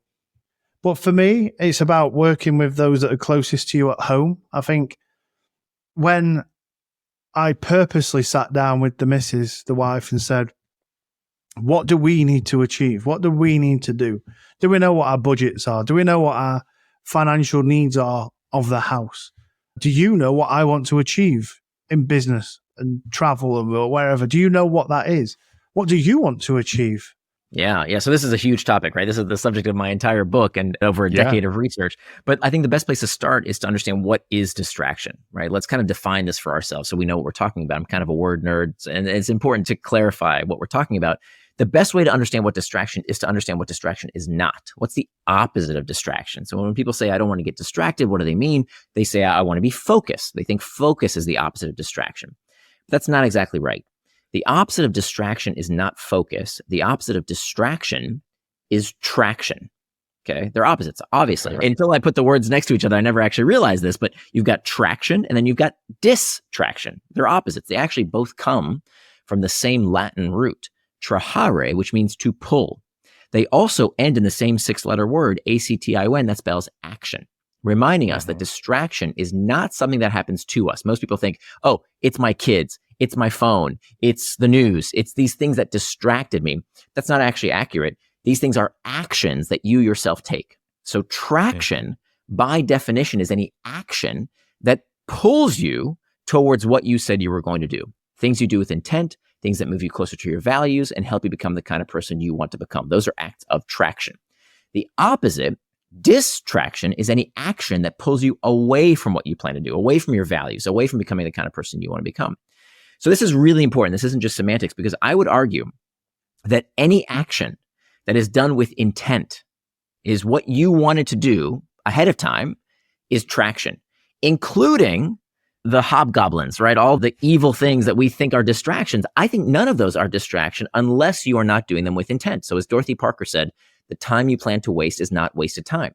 I mean, just to frame it out, right? What a rite of passage is a either forced or natural sort of ceremony, or what would you say? Just like a course of events that takes you from one stage of life to the next, or one stage of maturation to the next, right?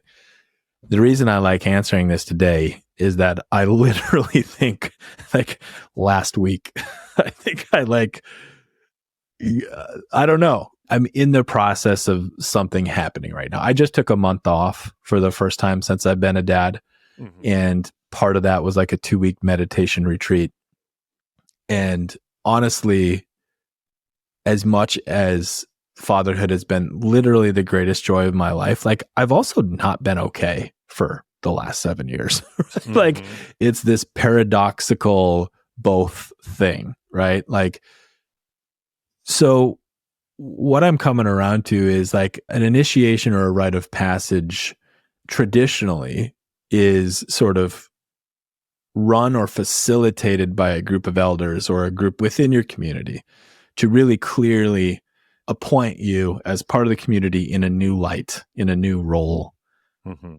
And we don't do this in our culture, right? And you know what some of the old time wisdomy folks would say is that if the community doesn't initiate you, life will, right? And I think what's happening is that fatherhood is unofficially initiating men in its own wild way. Mm-hmm. And I think some of it's just simply practical, right? Like, once you have humans who you are fully responsible for, you know, things just like fall into a new way of being. You understand things differently. You see the world differently. You have to hold yourself differently. You have to manage your time differently. And you have to like either be forced to these adjustments or maybe be somewhat aware of them as they happen, right? So I think on the simplest way, a rite of passage or initiation to fatherhood is just adjusting into what life requires of you now, right? Mm-hmm. What I think is possible and what I get excited about is that with a little bit of community or foresight or intention around it, it can be an opportunity to really like explore your potential as a human, because it is asking so much of you, right? I think fatherhood asks or requires you to be on point with your game playing or your doing, right? So whether that's money or work or logistics or home or whatever it is, like, you got to get it done, right? That's part of it. Another big part of it is fatherhood. Again, maybe it doesn't demand it, but it can evoke more connection, more ability to be present, more facility with our ability to give and receive love, the being side of life, the relating side of life, the eulogy part of life that you want to do. So I think fatherhood is a crucible that there's no better accountability system for our own maturation and growth, in my opinion, because it's like every single day my kids are reflecting and absorbing who I am, and I can turn a blind eye and like not pay attention and not see how I'm hurting them or not see how I'm whatever, or I can take the feedback and use it as a lever to grow from. I don't think it happens by accident. I think you have to decide. This is one of those aspects. There's so many aspects to parenting where the real choice you're making is whether to be intentional about it or not, right? Like, you know, it's sometimes hard for us to have enough humility to just realize that we had a very unique and it's sometimes random experience in life. Not always, but the things happen, etc. You were influenced by conversations you overheard, things that weren't intended, etc. And by the way, if you're not intentional about things, you'll do the same thing with your children. Things will come out of your mouth. You will get upset at different times. The chaos of life will come out in what you teach and what you don't teach. And then, by the way, you know, my wife and I hit this as well. My oldest went to college last year, just finished his freshman year. You know, wait, there are all these things I didn't tell him. There's all these things I didn't teach him. Like, you see all these things online where people make these lists of like, wait, did I teach him how to, you know, shake hands the right way and, you know, look people in the eye, like all these basic things about life. So I do believe in some intentionality. So I think first decision you have to make as a parent around money with your children is just that's important. But that's something you're actually going to teach them. It doesn't mean you're going to teach them it when they're 2, but it might mean that when you take them to the store, that you do talk to them about calculating change or how that works, or thinking about how much money makes sense or your purchasing decisions. Very small children can understand, you know, oh, you see that one actually is bigger for the same price. That looks like a good deal. Like there are small things you can do. And it might actually affect, you know, that you actually do take your children on things that are economic activities. Right. You know, I used to always have at least one of my children in tow doing almost any errand. Just on, first of all, they obviously don't need more screen time or anything like that. But fundamentally, you have to get them out there in life. So I think some of the fundamentals are not even about teaching them dollars and cents and money at all. It's just life and exposing your life to them, even when they're young. And you'll be surprised what they pick up. But I have a rule, you know, in my household, which is that, you know, once they reach 10, age of 10, it's kind of my rough number, I no longer obfuscate financial decisions. They ask about something. They can ask about an investment decision. They can ask about, you know, money, a house, real estate, someone, you know, friend bought a house, that sort of thing. I talk about that with them very openly and honestly about how money works and these different things. I just think that there are genetic things. You know, our family has anxiety.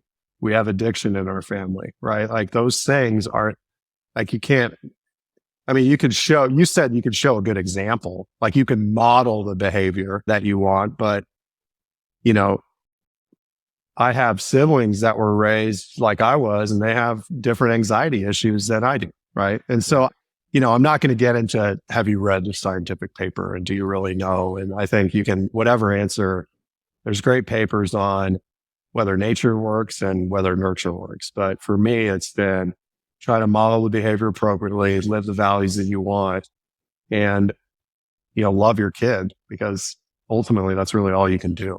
We were not perfect at this, but my philosophy, Adam, just having learned over the years, is just want to be really clear about what the job is that needs to be accomplished. And so for us, we had a Saturday morning set of things that had to be done. And when they were done, they were done. So that we did actually pretty well.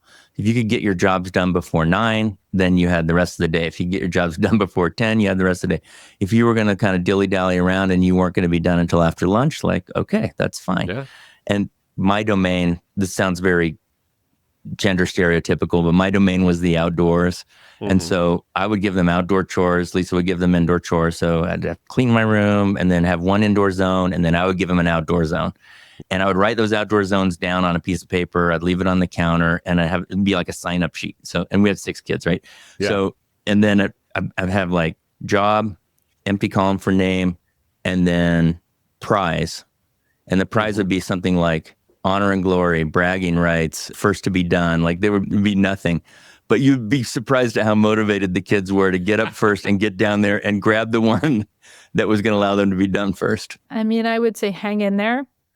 It gets better. But I mean, I think one thing to know is that because your neurobiology is changing during this time, you know, I mentioned this earlier, like change brings vulnerability and opportunity, right? So I think where the vulnerability comes in is for increased stress, more problems sleeping, more mental health problems. be prepared for those things. I think ways to prevent some of the worst consequences of the stress and challenge is to do as much as you can before the baby arrives, to kind of work on communication with your partner, think about who's going to do the baby care, what are your values as a family, like all of those hard conversations that I think are very difficult to have when you're up in the middle of the night trying to comfort a screaming baby, but that you can start to lay some groundwork for productive collaboration in pregnancy. And then the other piece is to maintain strong social support networks. Parenting can be really isolating.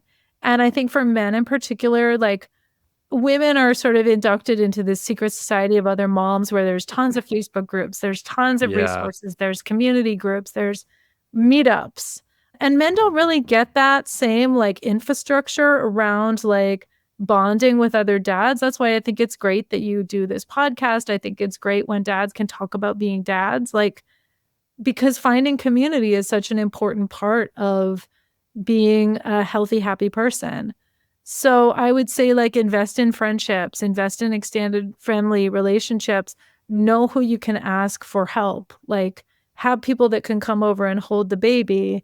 Make sure that if you have things you care about, hobbies or passions, that you're still doing those, and also that you're really maintaining good sleep hygiene, because that's the piece that can fall apart the most and really challenge the rest of your functioning. I was definitely, health and sleep was like a 0 category for a long time. Thankfully, I was able to do that without like terrible consequences. I'll say this, like the kids doesn't have to be a 7 or a 6 or, anymore, because it's funny, you say a full house.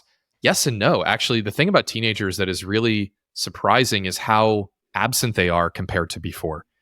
So, we talk a lot and we dramatize the conflicts and the emotional things and all of that. But don't forget, when you watch the sitcoms or the shows or those movies, that's happening in the 5 minutes of interaction that the parents have with the kid as they're grabbing their car keys to go out the door, as they're showing up late because they were at a friend's house, as they don't want to talk about their day and going and hiding in their room.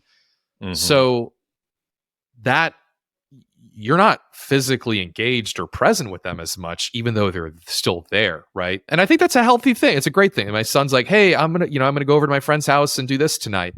I'm not looking for a reason to say no. I'm like, awesome, sounds great. Like I'm secure. I don't need you to be home for any reason. So what I'm trying to say is that freedom has allowed me to say, like, I'm going to take a nap. I'm going to sleep in if I need to. I'm going to go use the rower for half an hour. And I'm not needed, right? And I was able to, I would say, shift some back to the health piece there. I'd say also just that freedom of attention means that, if my wife and I want to go out during the day or spend time together or do whatever, travel together, those are all available to us now. And they just literally aren't, and that's normal. I guess that's what I'm trying to say too. It's normal that they're not, but you do get to play with that equalizer, if you will, and shift those things around later, because the pressure comes off of one of them where they're like, "Dad, I need this now. This is what I need out of you." And you're like, okay, I can do that. Takes me 15 minutes. But also I'd say like the ability to pull someone aside sounds wrong, but say like, "Hey, do you want to go out to eat together? Hey, the house is free. It's just us tonight. Do you want to hang out? Like, we'll go to the wings place. So we'll go here, or we'll do this." That's really cool, and to know that like, it's not because your spouse is like at home, holding it down with the rest. It's just like, actually, everyone's kind of doing their own thing except for us. Do you want to hang out for a bit? And they say yes. And you're like, best feeling in the world, right? When we think about like what our parenting style or philosophy is, like I know some people have more structure and templates and sticker charts and things like that. Like we've kind of taken this approach of just like kids learn by example, and they watch you and they absorb everything, and they're very observant. They remember everything.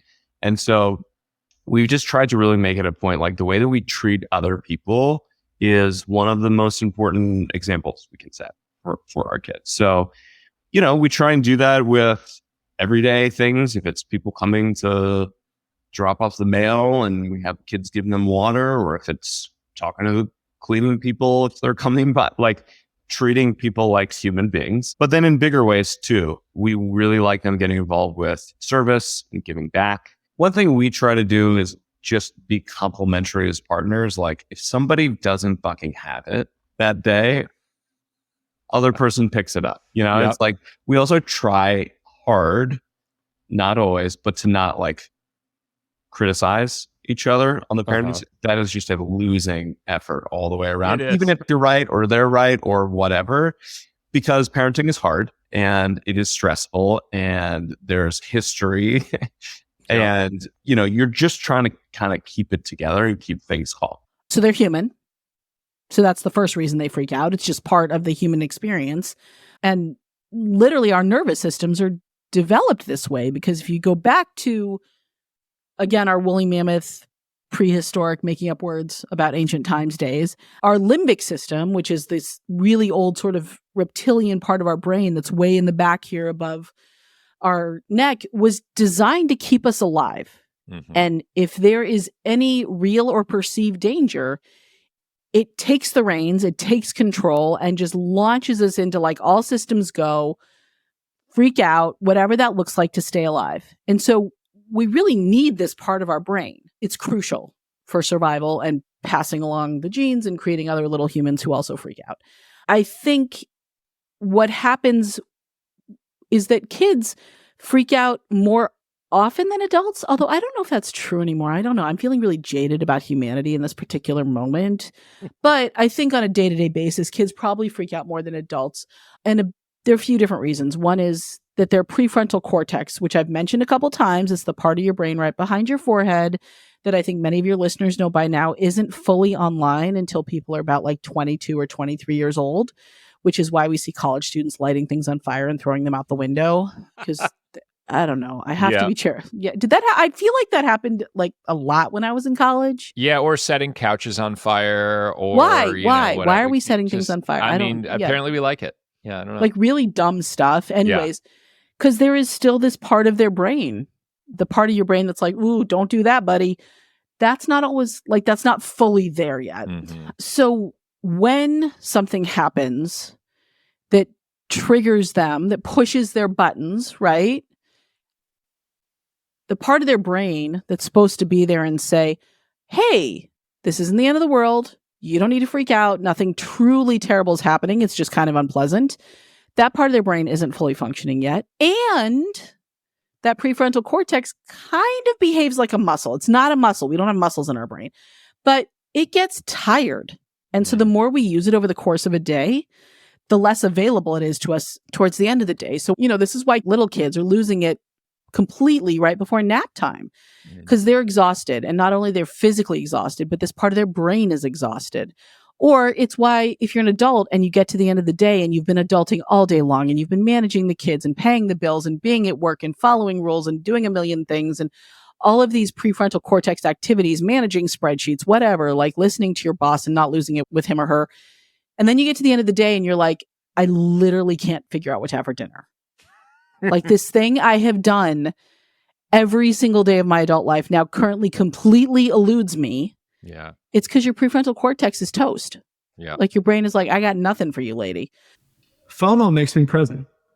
I got up this morning, I was having a rough morning with work. Building a company is awful. Building a company with small children is. You're building a company. You're building a company and you have small children. You're building a company for people with small children. It's the Iron Man of life. But, you know, I was sitting here at my desk and, you know, I said, you know, I'm not missing this morning. I'm walking my son to school. Mm-hmm. Today, I'm not missing this anymore. You know, and him and I got to walk to school. My 5-year-old, I walked to school and I held his hand and he was telling me about what he was excited about for the day. And like, you know, I think that when you're in your 20s or even maybe in your 30s, just depending on who you are, there's so much fear of missing out on the party or missing out on, you know what? No one has laid on their fucking deathbed and missed out on a party. Right. Yeah. FOMO is missing out on your kids' first steps. FOMO is missing out on your kids' first words. FOMO is missing out on the life moments that you will regret for the rest of your life, at the end of your life, that you did not get to see. You know, I think that people have this very negative, FOMO is an important thing to talk about. I talk about every single day I'm going to miss I'm missing life moments with my children. Yeah. And when I'm experiencing them, they have to be the center of gravity. Get off of your phone. Stop looking at Instagram when you're in front of your children. Don't worry about Slack for 30 minutes. Don't look at email. The most important pieces of your life, the things that you would be calling and begging for the universe to give you 5 more minutes with, are in front of you, giving you undivided attention right now. Yesterday, I was sitting at my desk. My son came into my office, my 3-year-old, and asked me if I'd go play Hot Wheels with him. I have made the mistake in the past of saying, Daddy can't. But you know what? Carving out 10 minutes of my day to get up and walk into my son's room is a divine privilege that I get to work from home. Yeah. And that I don't actually have to miss out on a 10-minute session with my son to play Hot Wheels and play with his fire truck. At the end of my life, I can guarantee you one thing. I'll get so many things wrong. You're going to get a lot of things wrong. I'm probably going to build companies that fail. I'm going to build some that succeed. I'm not going to be thinking of any of that shit. I won't be thinking about Kit. I won't be thinking about Maple. I'm going to be thinking about, when my son was 3, did I get away from the desk to go play Hot Wheels? Yeah. Not did I miss the white party in the Hamptons. I don't give a fuck about the white party in the Hamptons. The white party in the Hamptons. You know what I mean, though? Yeah, I know exactly what you mean. I think that people need to lean into that. Yeah. What drives us as parents is helping our children discover and become their fullest selves. From fostering a love of reading with author Bianca Schultz to supporting skill development and passion projects, we explored the many ways to nurture our children's growth. Through conversations with optimistic futurist Casey Hanmer, entrepreneurs Eric Bond and Ahmad Akhund, and growth expert Andrew Kaplan, we discussed everything from the pivotal decision to start a family to navigating multiple children, always with an eye towards building a better, brighter future for the next generation. We saw this so my oldest is 18, and when she was in 1st grade, there was a teacher. Now, I love teachers, so this is not a critique of teachers, but I think it was a substitute, and there was some kids misbehaving, and their punishment was a timeout in a corner to go and read a book.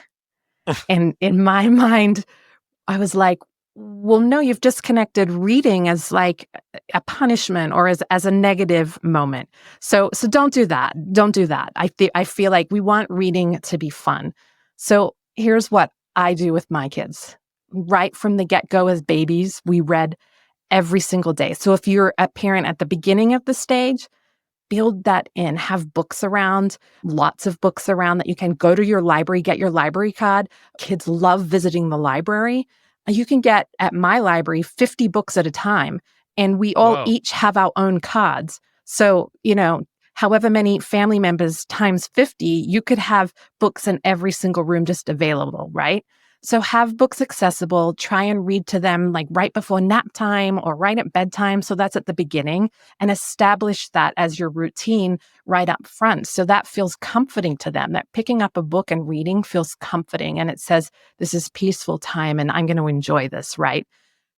But I think also making sure like that you build in fun visits to the library as they get older. I mean, my kids get excited when I say, hey, we're going to go to the library, and they love to go pick out books that they're choosing on the topics that they want. Now, I'm not into banning books at all. I don't think banning books should exist at all, but you're the parent, you get to decide. So find out which of the zones and the areas in your library that you want to take your kids and say, have at it, like pick anything from here. And then it doesn't hurt to like swing by and get like a McFlurry or like a Sonic milkshake on the way home, just to like really like add the icing on the cake if you haven't sort of had that as part of your, maybe it's your summer reading ritual where you go to the library once a week. Maybe you haven't been doing that. So how do you make it a little more fun? Like maybe add some ice cream on the end, right? When Roxanne was born, we were living in like a smaller flat, basically. And so we had kind of the living room, both a bit like, a remote office, and also like, how do I say, Roxanne room. And so I was in the middle of like a partner meeting. And then I hear my wife say, oh, what a big shit. And so it's like, yeah, we were completely, upset and overwhelmed by the newborn, making, stuff. The investor, heard that, obviously. But I don't know, like it creates, it breaks the ice. It creates a bit more of humanity in the relationships. And we were still in like post-COVID mode. So it was like mid-21. In French, we had a second and then a third lockdown. So we were kind of in the middle of that. So, we were a bit like accustomed of being, I would say, immersed in people's, private lives. And it was like a good example of that. So, and then, I guess in that context, you have two options. Either you pretend that nothing happened and then it looks weird, like, like, what was this sound? Or, I don't know, you embrace it and you go all in for it, right? And so, so like I tell the story about how we welcome Roxanne and stuff. Even as a career, when I used to work in sort of this career services, I worked at a boot camp that was called Startup Institute, of all things, right? And what we did was help people find a new career in startups. And part of that cadence was understanding, what are the things that you like to do and being really aware of the things that don't seem like work. They're very enjoyable, the things you're sort of interested in, and you have, a little more talent, I guess, in that space. So if I look at my boys and like, there's two of them that really love to draw and just like gravitate to just scribbling and, grabbing paper and sketching, and that's sort of an indication of, is this like a space we need to explore? My oldest is, just very into sports and could seem to pick up sports from different, ball sports, whatever sport is he wants to be involved in. Right. I think that's a really important piece of awareness, but also it could be taken in the wrong context to, I love sports, but I also be very careful being that sports parent to sort of feed the dream that I had to someone else. I think that's the fine line, right? My shortcomings shouldn't be their fulfillment when it comes to a certain activity or sport, whether it's sports, whether it's art, whether it's entrepreneurship. I think it's just being more aware as much as you can about things that they'd like to do and gravitate towards, and starting to explore those things in a more deeper level, whether it's more activities or just trying to have conversations around the things that you enjoy. Yeah, obviously it depends on which age. And with my older kid, like I set up like a stock portfolio for her, and I was like, hey, which things do you like? And she's like, I like Spotify and Disney and that kind of thing. And I bought some, and then like every now and then we check it, and like that's cool. We see how that's doing. So I think that's been nice. And we've always historically had like pocket money, and then she's tracked that, and she has to pay for certain things. More recently, I've like removed pocket money, and now she has to babysit or do other chores to make money now that she's a little older. So I think those kind of, in terms of financial stuff, like I can talk about it all day, but like doing these kind of practical things is like a good way to get her. I have spent many times trying to explain like compound interest to her, and I think she kind of gets it, but I don't think she really gets it. But I'm sure like when she sees money growing and not growing, like she'll get more of a sense of it. And I try to make it so like, we walk to school, not every day, but it's like a 15-ish minute walk. So I try to like talk about something interesting and new a lot of the times when we're walking, either, something that they bring up or current affairs, or I'm just like, hey, like recently we talked about like the Neuralink chess playing thing that was announced, and I showed them the video. And, I think like those kind of things, like a lot of teaching from my perspective is like talking about different interesting things and like, showing them how I think about it so that they can like see that. But doing that like on a relatively sustained basis for like years and years kind of builds up knowledge. That's how I've been kind of working at it. Some stuff is easier. A bunch of stuff's harder. The thing that we were most nervous about, we were most nervous because everybody says when you go from 1 to 2, it's not double the work, it's maybe triple the work. And everybody said that, but I didn't know what it meant until we're here. And that is true, because it's like, in addition to having your 3.5-year-old, which requires a lot of physical and emotional attention, now you've got the 6-week-old, which constantly needs to be held. You're washing bottles all the time. You're waking up in the middle of the night. It's like you're trying to swaddle them, but then they need to get back up. So you're picking them up, or you're trying to help your 3.5-year-old potty train still. Like, that is what it's like. What we were really nervous about was how our oldest would be around our youngest. We thought it would be a tough transition for him. Maybe he would be jealous. Would he be frustrated? So we're not parent book people, but we read some articles and tried to like game plan as much as we could. And our daughter was born. Our son got to meet our daughter for the first time, and we're all prepped. We had a gift for him. We had a game plan. It was like, we're like, hey, Cameron, anybody who comes in, your job is to tell them to wash their hands before they touch the baby. Like, we're all prepped for all this stuff. I don't think I've ever really wanted kids. I've never been ultra against them. I'd say I was like 55% against having kids. But my wife really wanted kids. So that was pretty much the end of it. And in terms of the timing for when this all started was a very, very privileged set of circumstances. So my wife and I had sold our first company together, and we had been working with the acquirer for about 1.5 years, had gone through the integration well, and we're looking to just take some time off to go on a bit of a sabbatical. So we spent 9 months traveling. We went to 17 countries, just really, really slowly traveled without an itinerary. It was the best experience.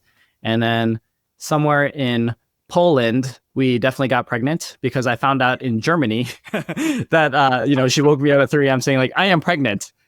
And I remember waking up at 3 a.m. and I was like, oh my gosh, that's great. And then she kind of got mad at me because I just went back to sleep. I was like, I'll just deal with this in the morning. So conceptually, exciting. We were trying, but it kind of happened way faster than I expected. And then we had a baby. So I wish there were a more romantic way to frame it to my son later. It was just like, oh, we were waiting for you forever. No, but the reality was like, I was just sort of okay with it. And then she really wanted it, and we decided to go for it, and it just happened. But I mean, we'll get to this maybe a little bit later, Adam. It ended up being the best decision ever, because my 2 kids are now like my 2 other best friends outside of my wife. I mean, we have so much fun together. For those of you watching this version, you can see a crazy garage behind me. It's a real background, not a fake one, full of toys and all that kind of stuff. And my kids and I are here all the time, hacking away at great stuff, forming good memories. It's been amazing. Okay, so I still work at it daily. Mm-hmm. I mean, the thought process of stop being selfish, stop reading email and responding to Slack, put down your phone happens daily for me. Yeah. I feel like all the time. It's been more of how do I change my day to day? Like, for example, if I'm going to work on the weekend, which I do, there are block times where I know it's not overlapping with the kids being up because I'm a fairly early riser, or overlapping a soccer game or a party or us going to a park or something family oriented. But I had to spend a lot of time internally convincing myself, because I think it's right, that it's okay for me to do that. It's okay, because the whole idea of hustling and hustling and hustling, I think being extremely productive is better. But if I've hustled since I graduated college and then I have a kid, that pivot's massive, right? So the change management of me took a long time, and I'm still working on it. It's still hard for me to separate it. Yeah. And I think that's just how I was raised. When I was growing up, if I woke up and it was raining on a Saturday, I was super happy because it meant I didn't have to go work outside with my dad. Yeah. Building and equipment. To this day, if I wake up and it's like stormy, I'm like, oh, wow, I feel really good right now. Because I'm like, I don't have to go lay brick out in the backyard or dig a hole or whatever. But yeah, it's been difficult for me to separate. What does it mean to do quests with your kids, and why do you do them?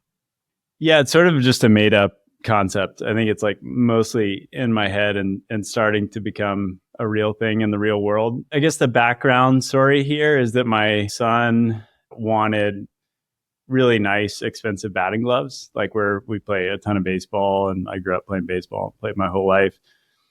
And, it was kind of between his birthday and Christmas. And so, we were talking about this before. It's kind of like this latent period where it's I don't really want to just buy you stuff. Yeah. That doesn't feel right. That feels like actually a recipe for having kind of like an entitled child. So I think that just kind of coming up with different ways to think about how do I teach, something with this motivation. Like he's clearly super motivated. These things, Bruce Bolts, you have a kid that plays baseball. They're pretty cool. They're like, nice leather batting gloves. I wish they were around when I was a kid. And so I basically just came up with, it's not a novel concept, but it said like, all right, you have to do some sustained bit of effort for like, not like, 2 days, but like 10 days. Right. Mm-hmm. And so the first quest he did was 10 days of 500 throws against a bounce back net. They're called like short hops in baseball, where you like pick it off one hop. We had been talking about working on that skill already. And then he was also, he wanted to improve. So there was kind of like this dual motivation. Like he wanted the thing, but he also like, knew that he needed to practice this other thing. Yeah. And so it was kind of like, oh, we can kill two birds with one stone here. And so he ended up doing that. And the cool part was like how much he leaned in. Like it was crazy. I was not expecting it. At first I was like, all right, so 500 of these short hops for 10 days. Like it kind of teaches you this idea that like I can kind of improve at anything if I just like practice it enough for a sustained amount of time. And so we'd get home from like a game or practice or whatever, and he'd be like, oh, I got to go do my like 500. And I'd be like, dude, it's going to take you like 30 minutes. Like, you sure you want to do that right now? He's like, oh, definitely doing it. So I got those Bruce Bolts waiting for me on the other side. I've got this awesome reward. So I think as soon as I saw this idea that like, sustained effort plus like the right motivation plus like, hopefully, who knows if this actually teaches the lesson that I'm trying to imbue here. But I thought it was like kind of a fun way to get that level of engagement on something that, previously, if you draw a contrast between that and like how that might have gone, my options are like buy him the nice batting gloves, teach him something different, make him wait a really long time. Sure. He just like kind of feels bad. Or, like some version of learning from it. So I think it's like kind of an interesting experiment. And now my other son is doing these because he's got things, he's motivated about. So it's a fun little way to sidestep this issue that I think a lot of parents have that we've had for many years, which is like, I just don't want to buy, everything for my kids and like teach them that, listen, that you just get everything handed to you. I'll give you the raw answer here. I don't think that I'm the best example of always being present, or I haven't always been throughout my career. I think especially early on with young kids commuting back and forth to New Jersey, starting the company, like, there was days where kids would be asleep when I left and they'd be asleep when I got home, and you wouldn't see them, and that was not good. I think in my world now, and for context, I stepped back from Row about 2 years ago. So I'm doing a variety of things. I'm doing consulting. I'm doing the nonprofit work. I also have a domain acquisition business called Snagged, which I'm sure you'll want to talk about later. We're going to link to that in the show notes for sure, because it's so fun. Got to get that SEO juice. But I have prioritized trying to actually physically be there more often for the kids. And I think I'm in a position now where I can do that. And so what does that mean? Like I mentioned, my daughter's at summer camp right now, so I'm not like super present for her. I do write her a letter every day. But when my son comes home from camp, he gets home at like 4:30. We usually have like 2-hour play date. We'll like go in the backyard, we'll throw a ball around. It entertains both of us. We'll go play video games. I've been actually listening to a number of your podcasts here, and I've been very impressed and intimidated by how thoughtful some of your other guests have it's been. It's all fake. All of it. My wife and I are very much going back to this opposites attract type thing. We have very different viewpoints, and we just come into every decision probably from like polar opposite sides, and we find some sort of middle ground. And to date, that's kind of been our way of getting by. So I don't know. It's related to my last answer. I think it's where we kind of just take things as we go. That's probably my side. That's unfair to my wife. She's got things planned out far in the future. But from where I sit, I wouldn't say that there's a framework or strategy. Again, it comes back to me feeling like why I'm attracted to starting a company. It's each day we wake up and we got new problems, and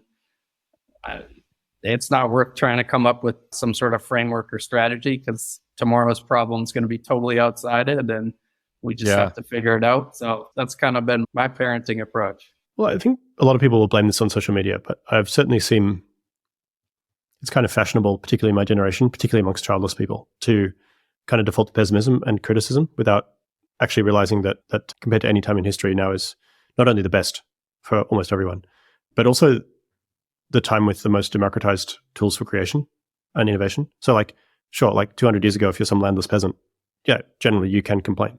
Like, not only is your life bad, it has no way of getting better and there's nothing you can do about it. Mm-hmm. That's almost always not the case for almost everyone that I know that makes a habit of routinely complaining about stuff now. And to their credit, like some of them are actually very creative people who are building stuff. They just default to complaining about things. But at the same time, we're also seeing this kind of backdrop of birth rates falling all around the world. And part of that is just like people have contraception and TV. So they like, and don't default just to making kids all the time.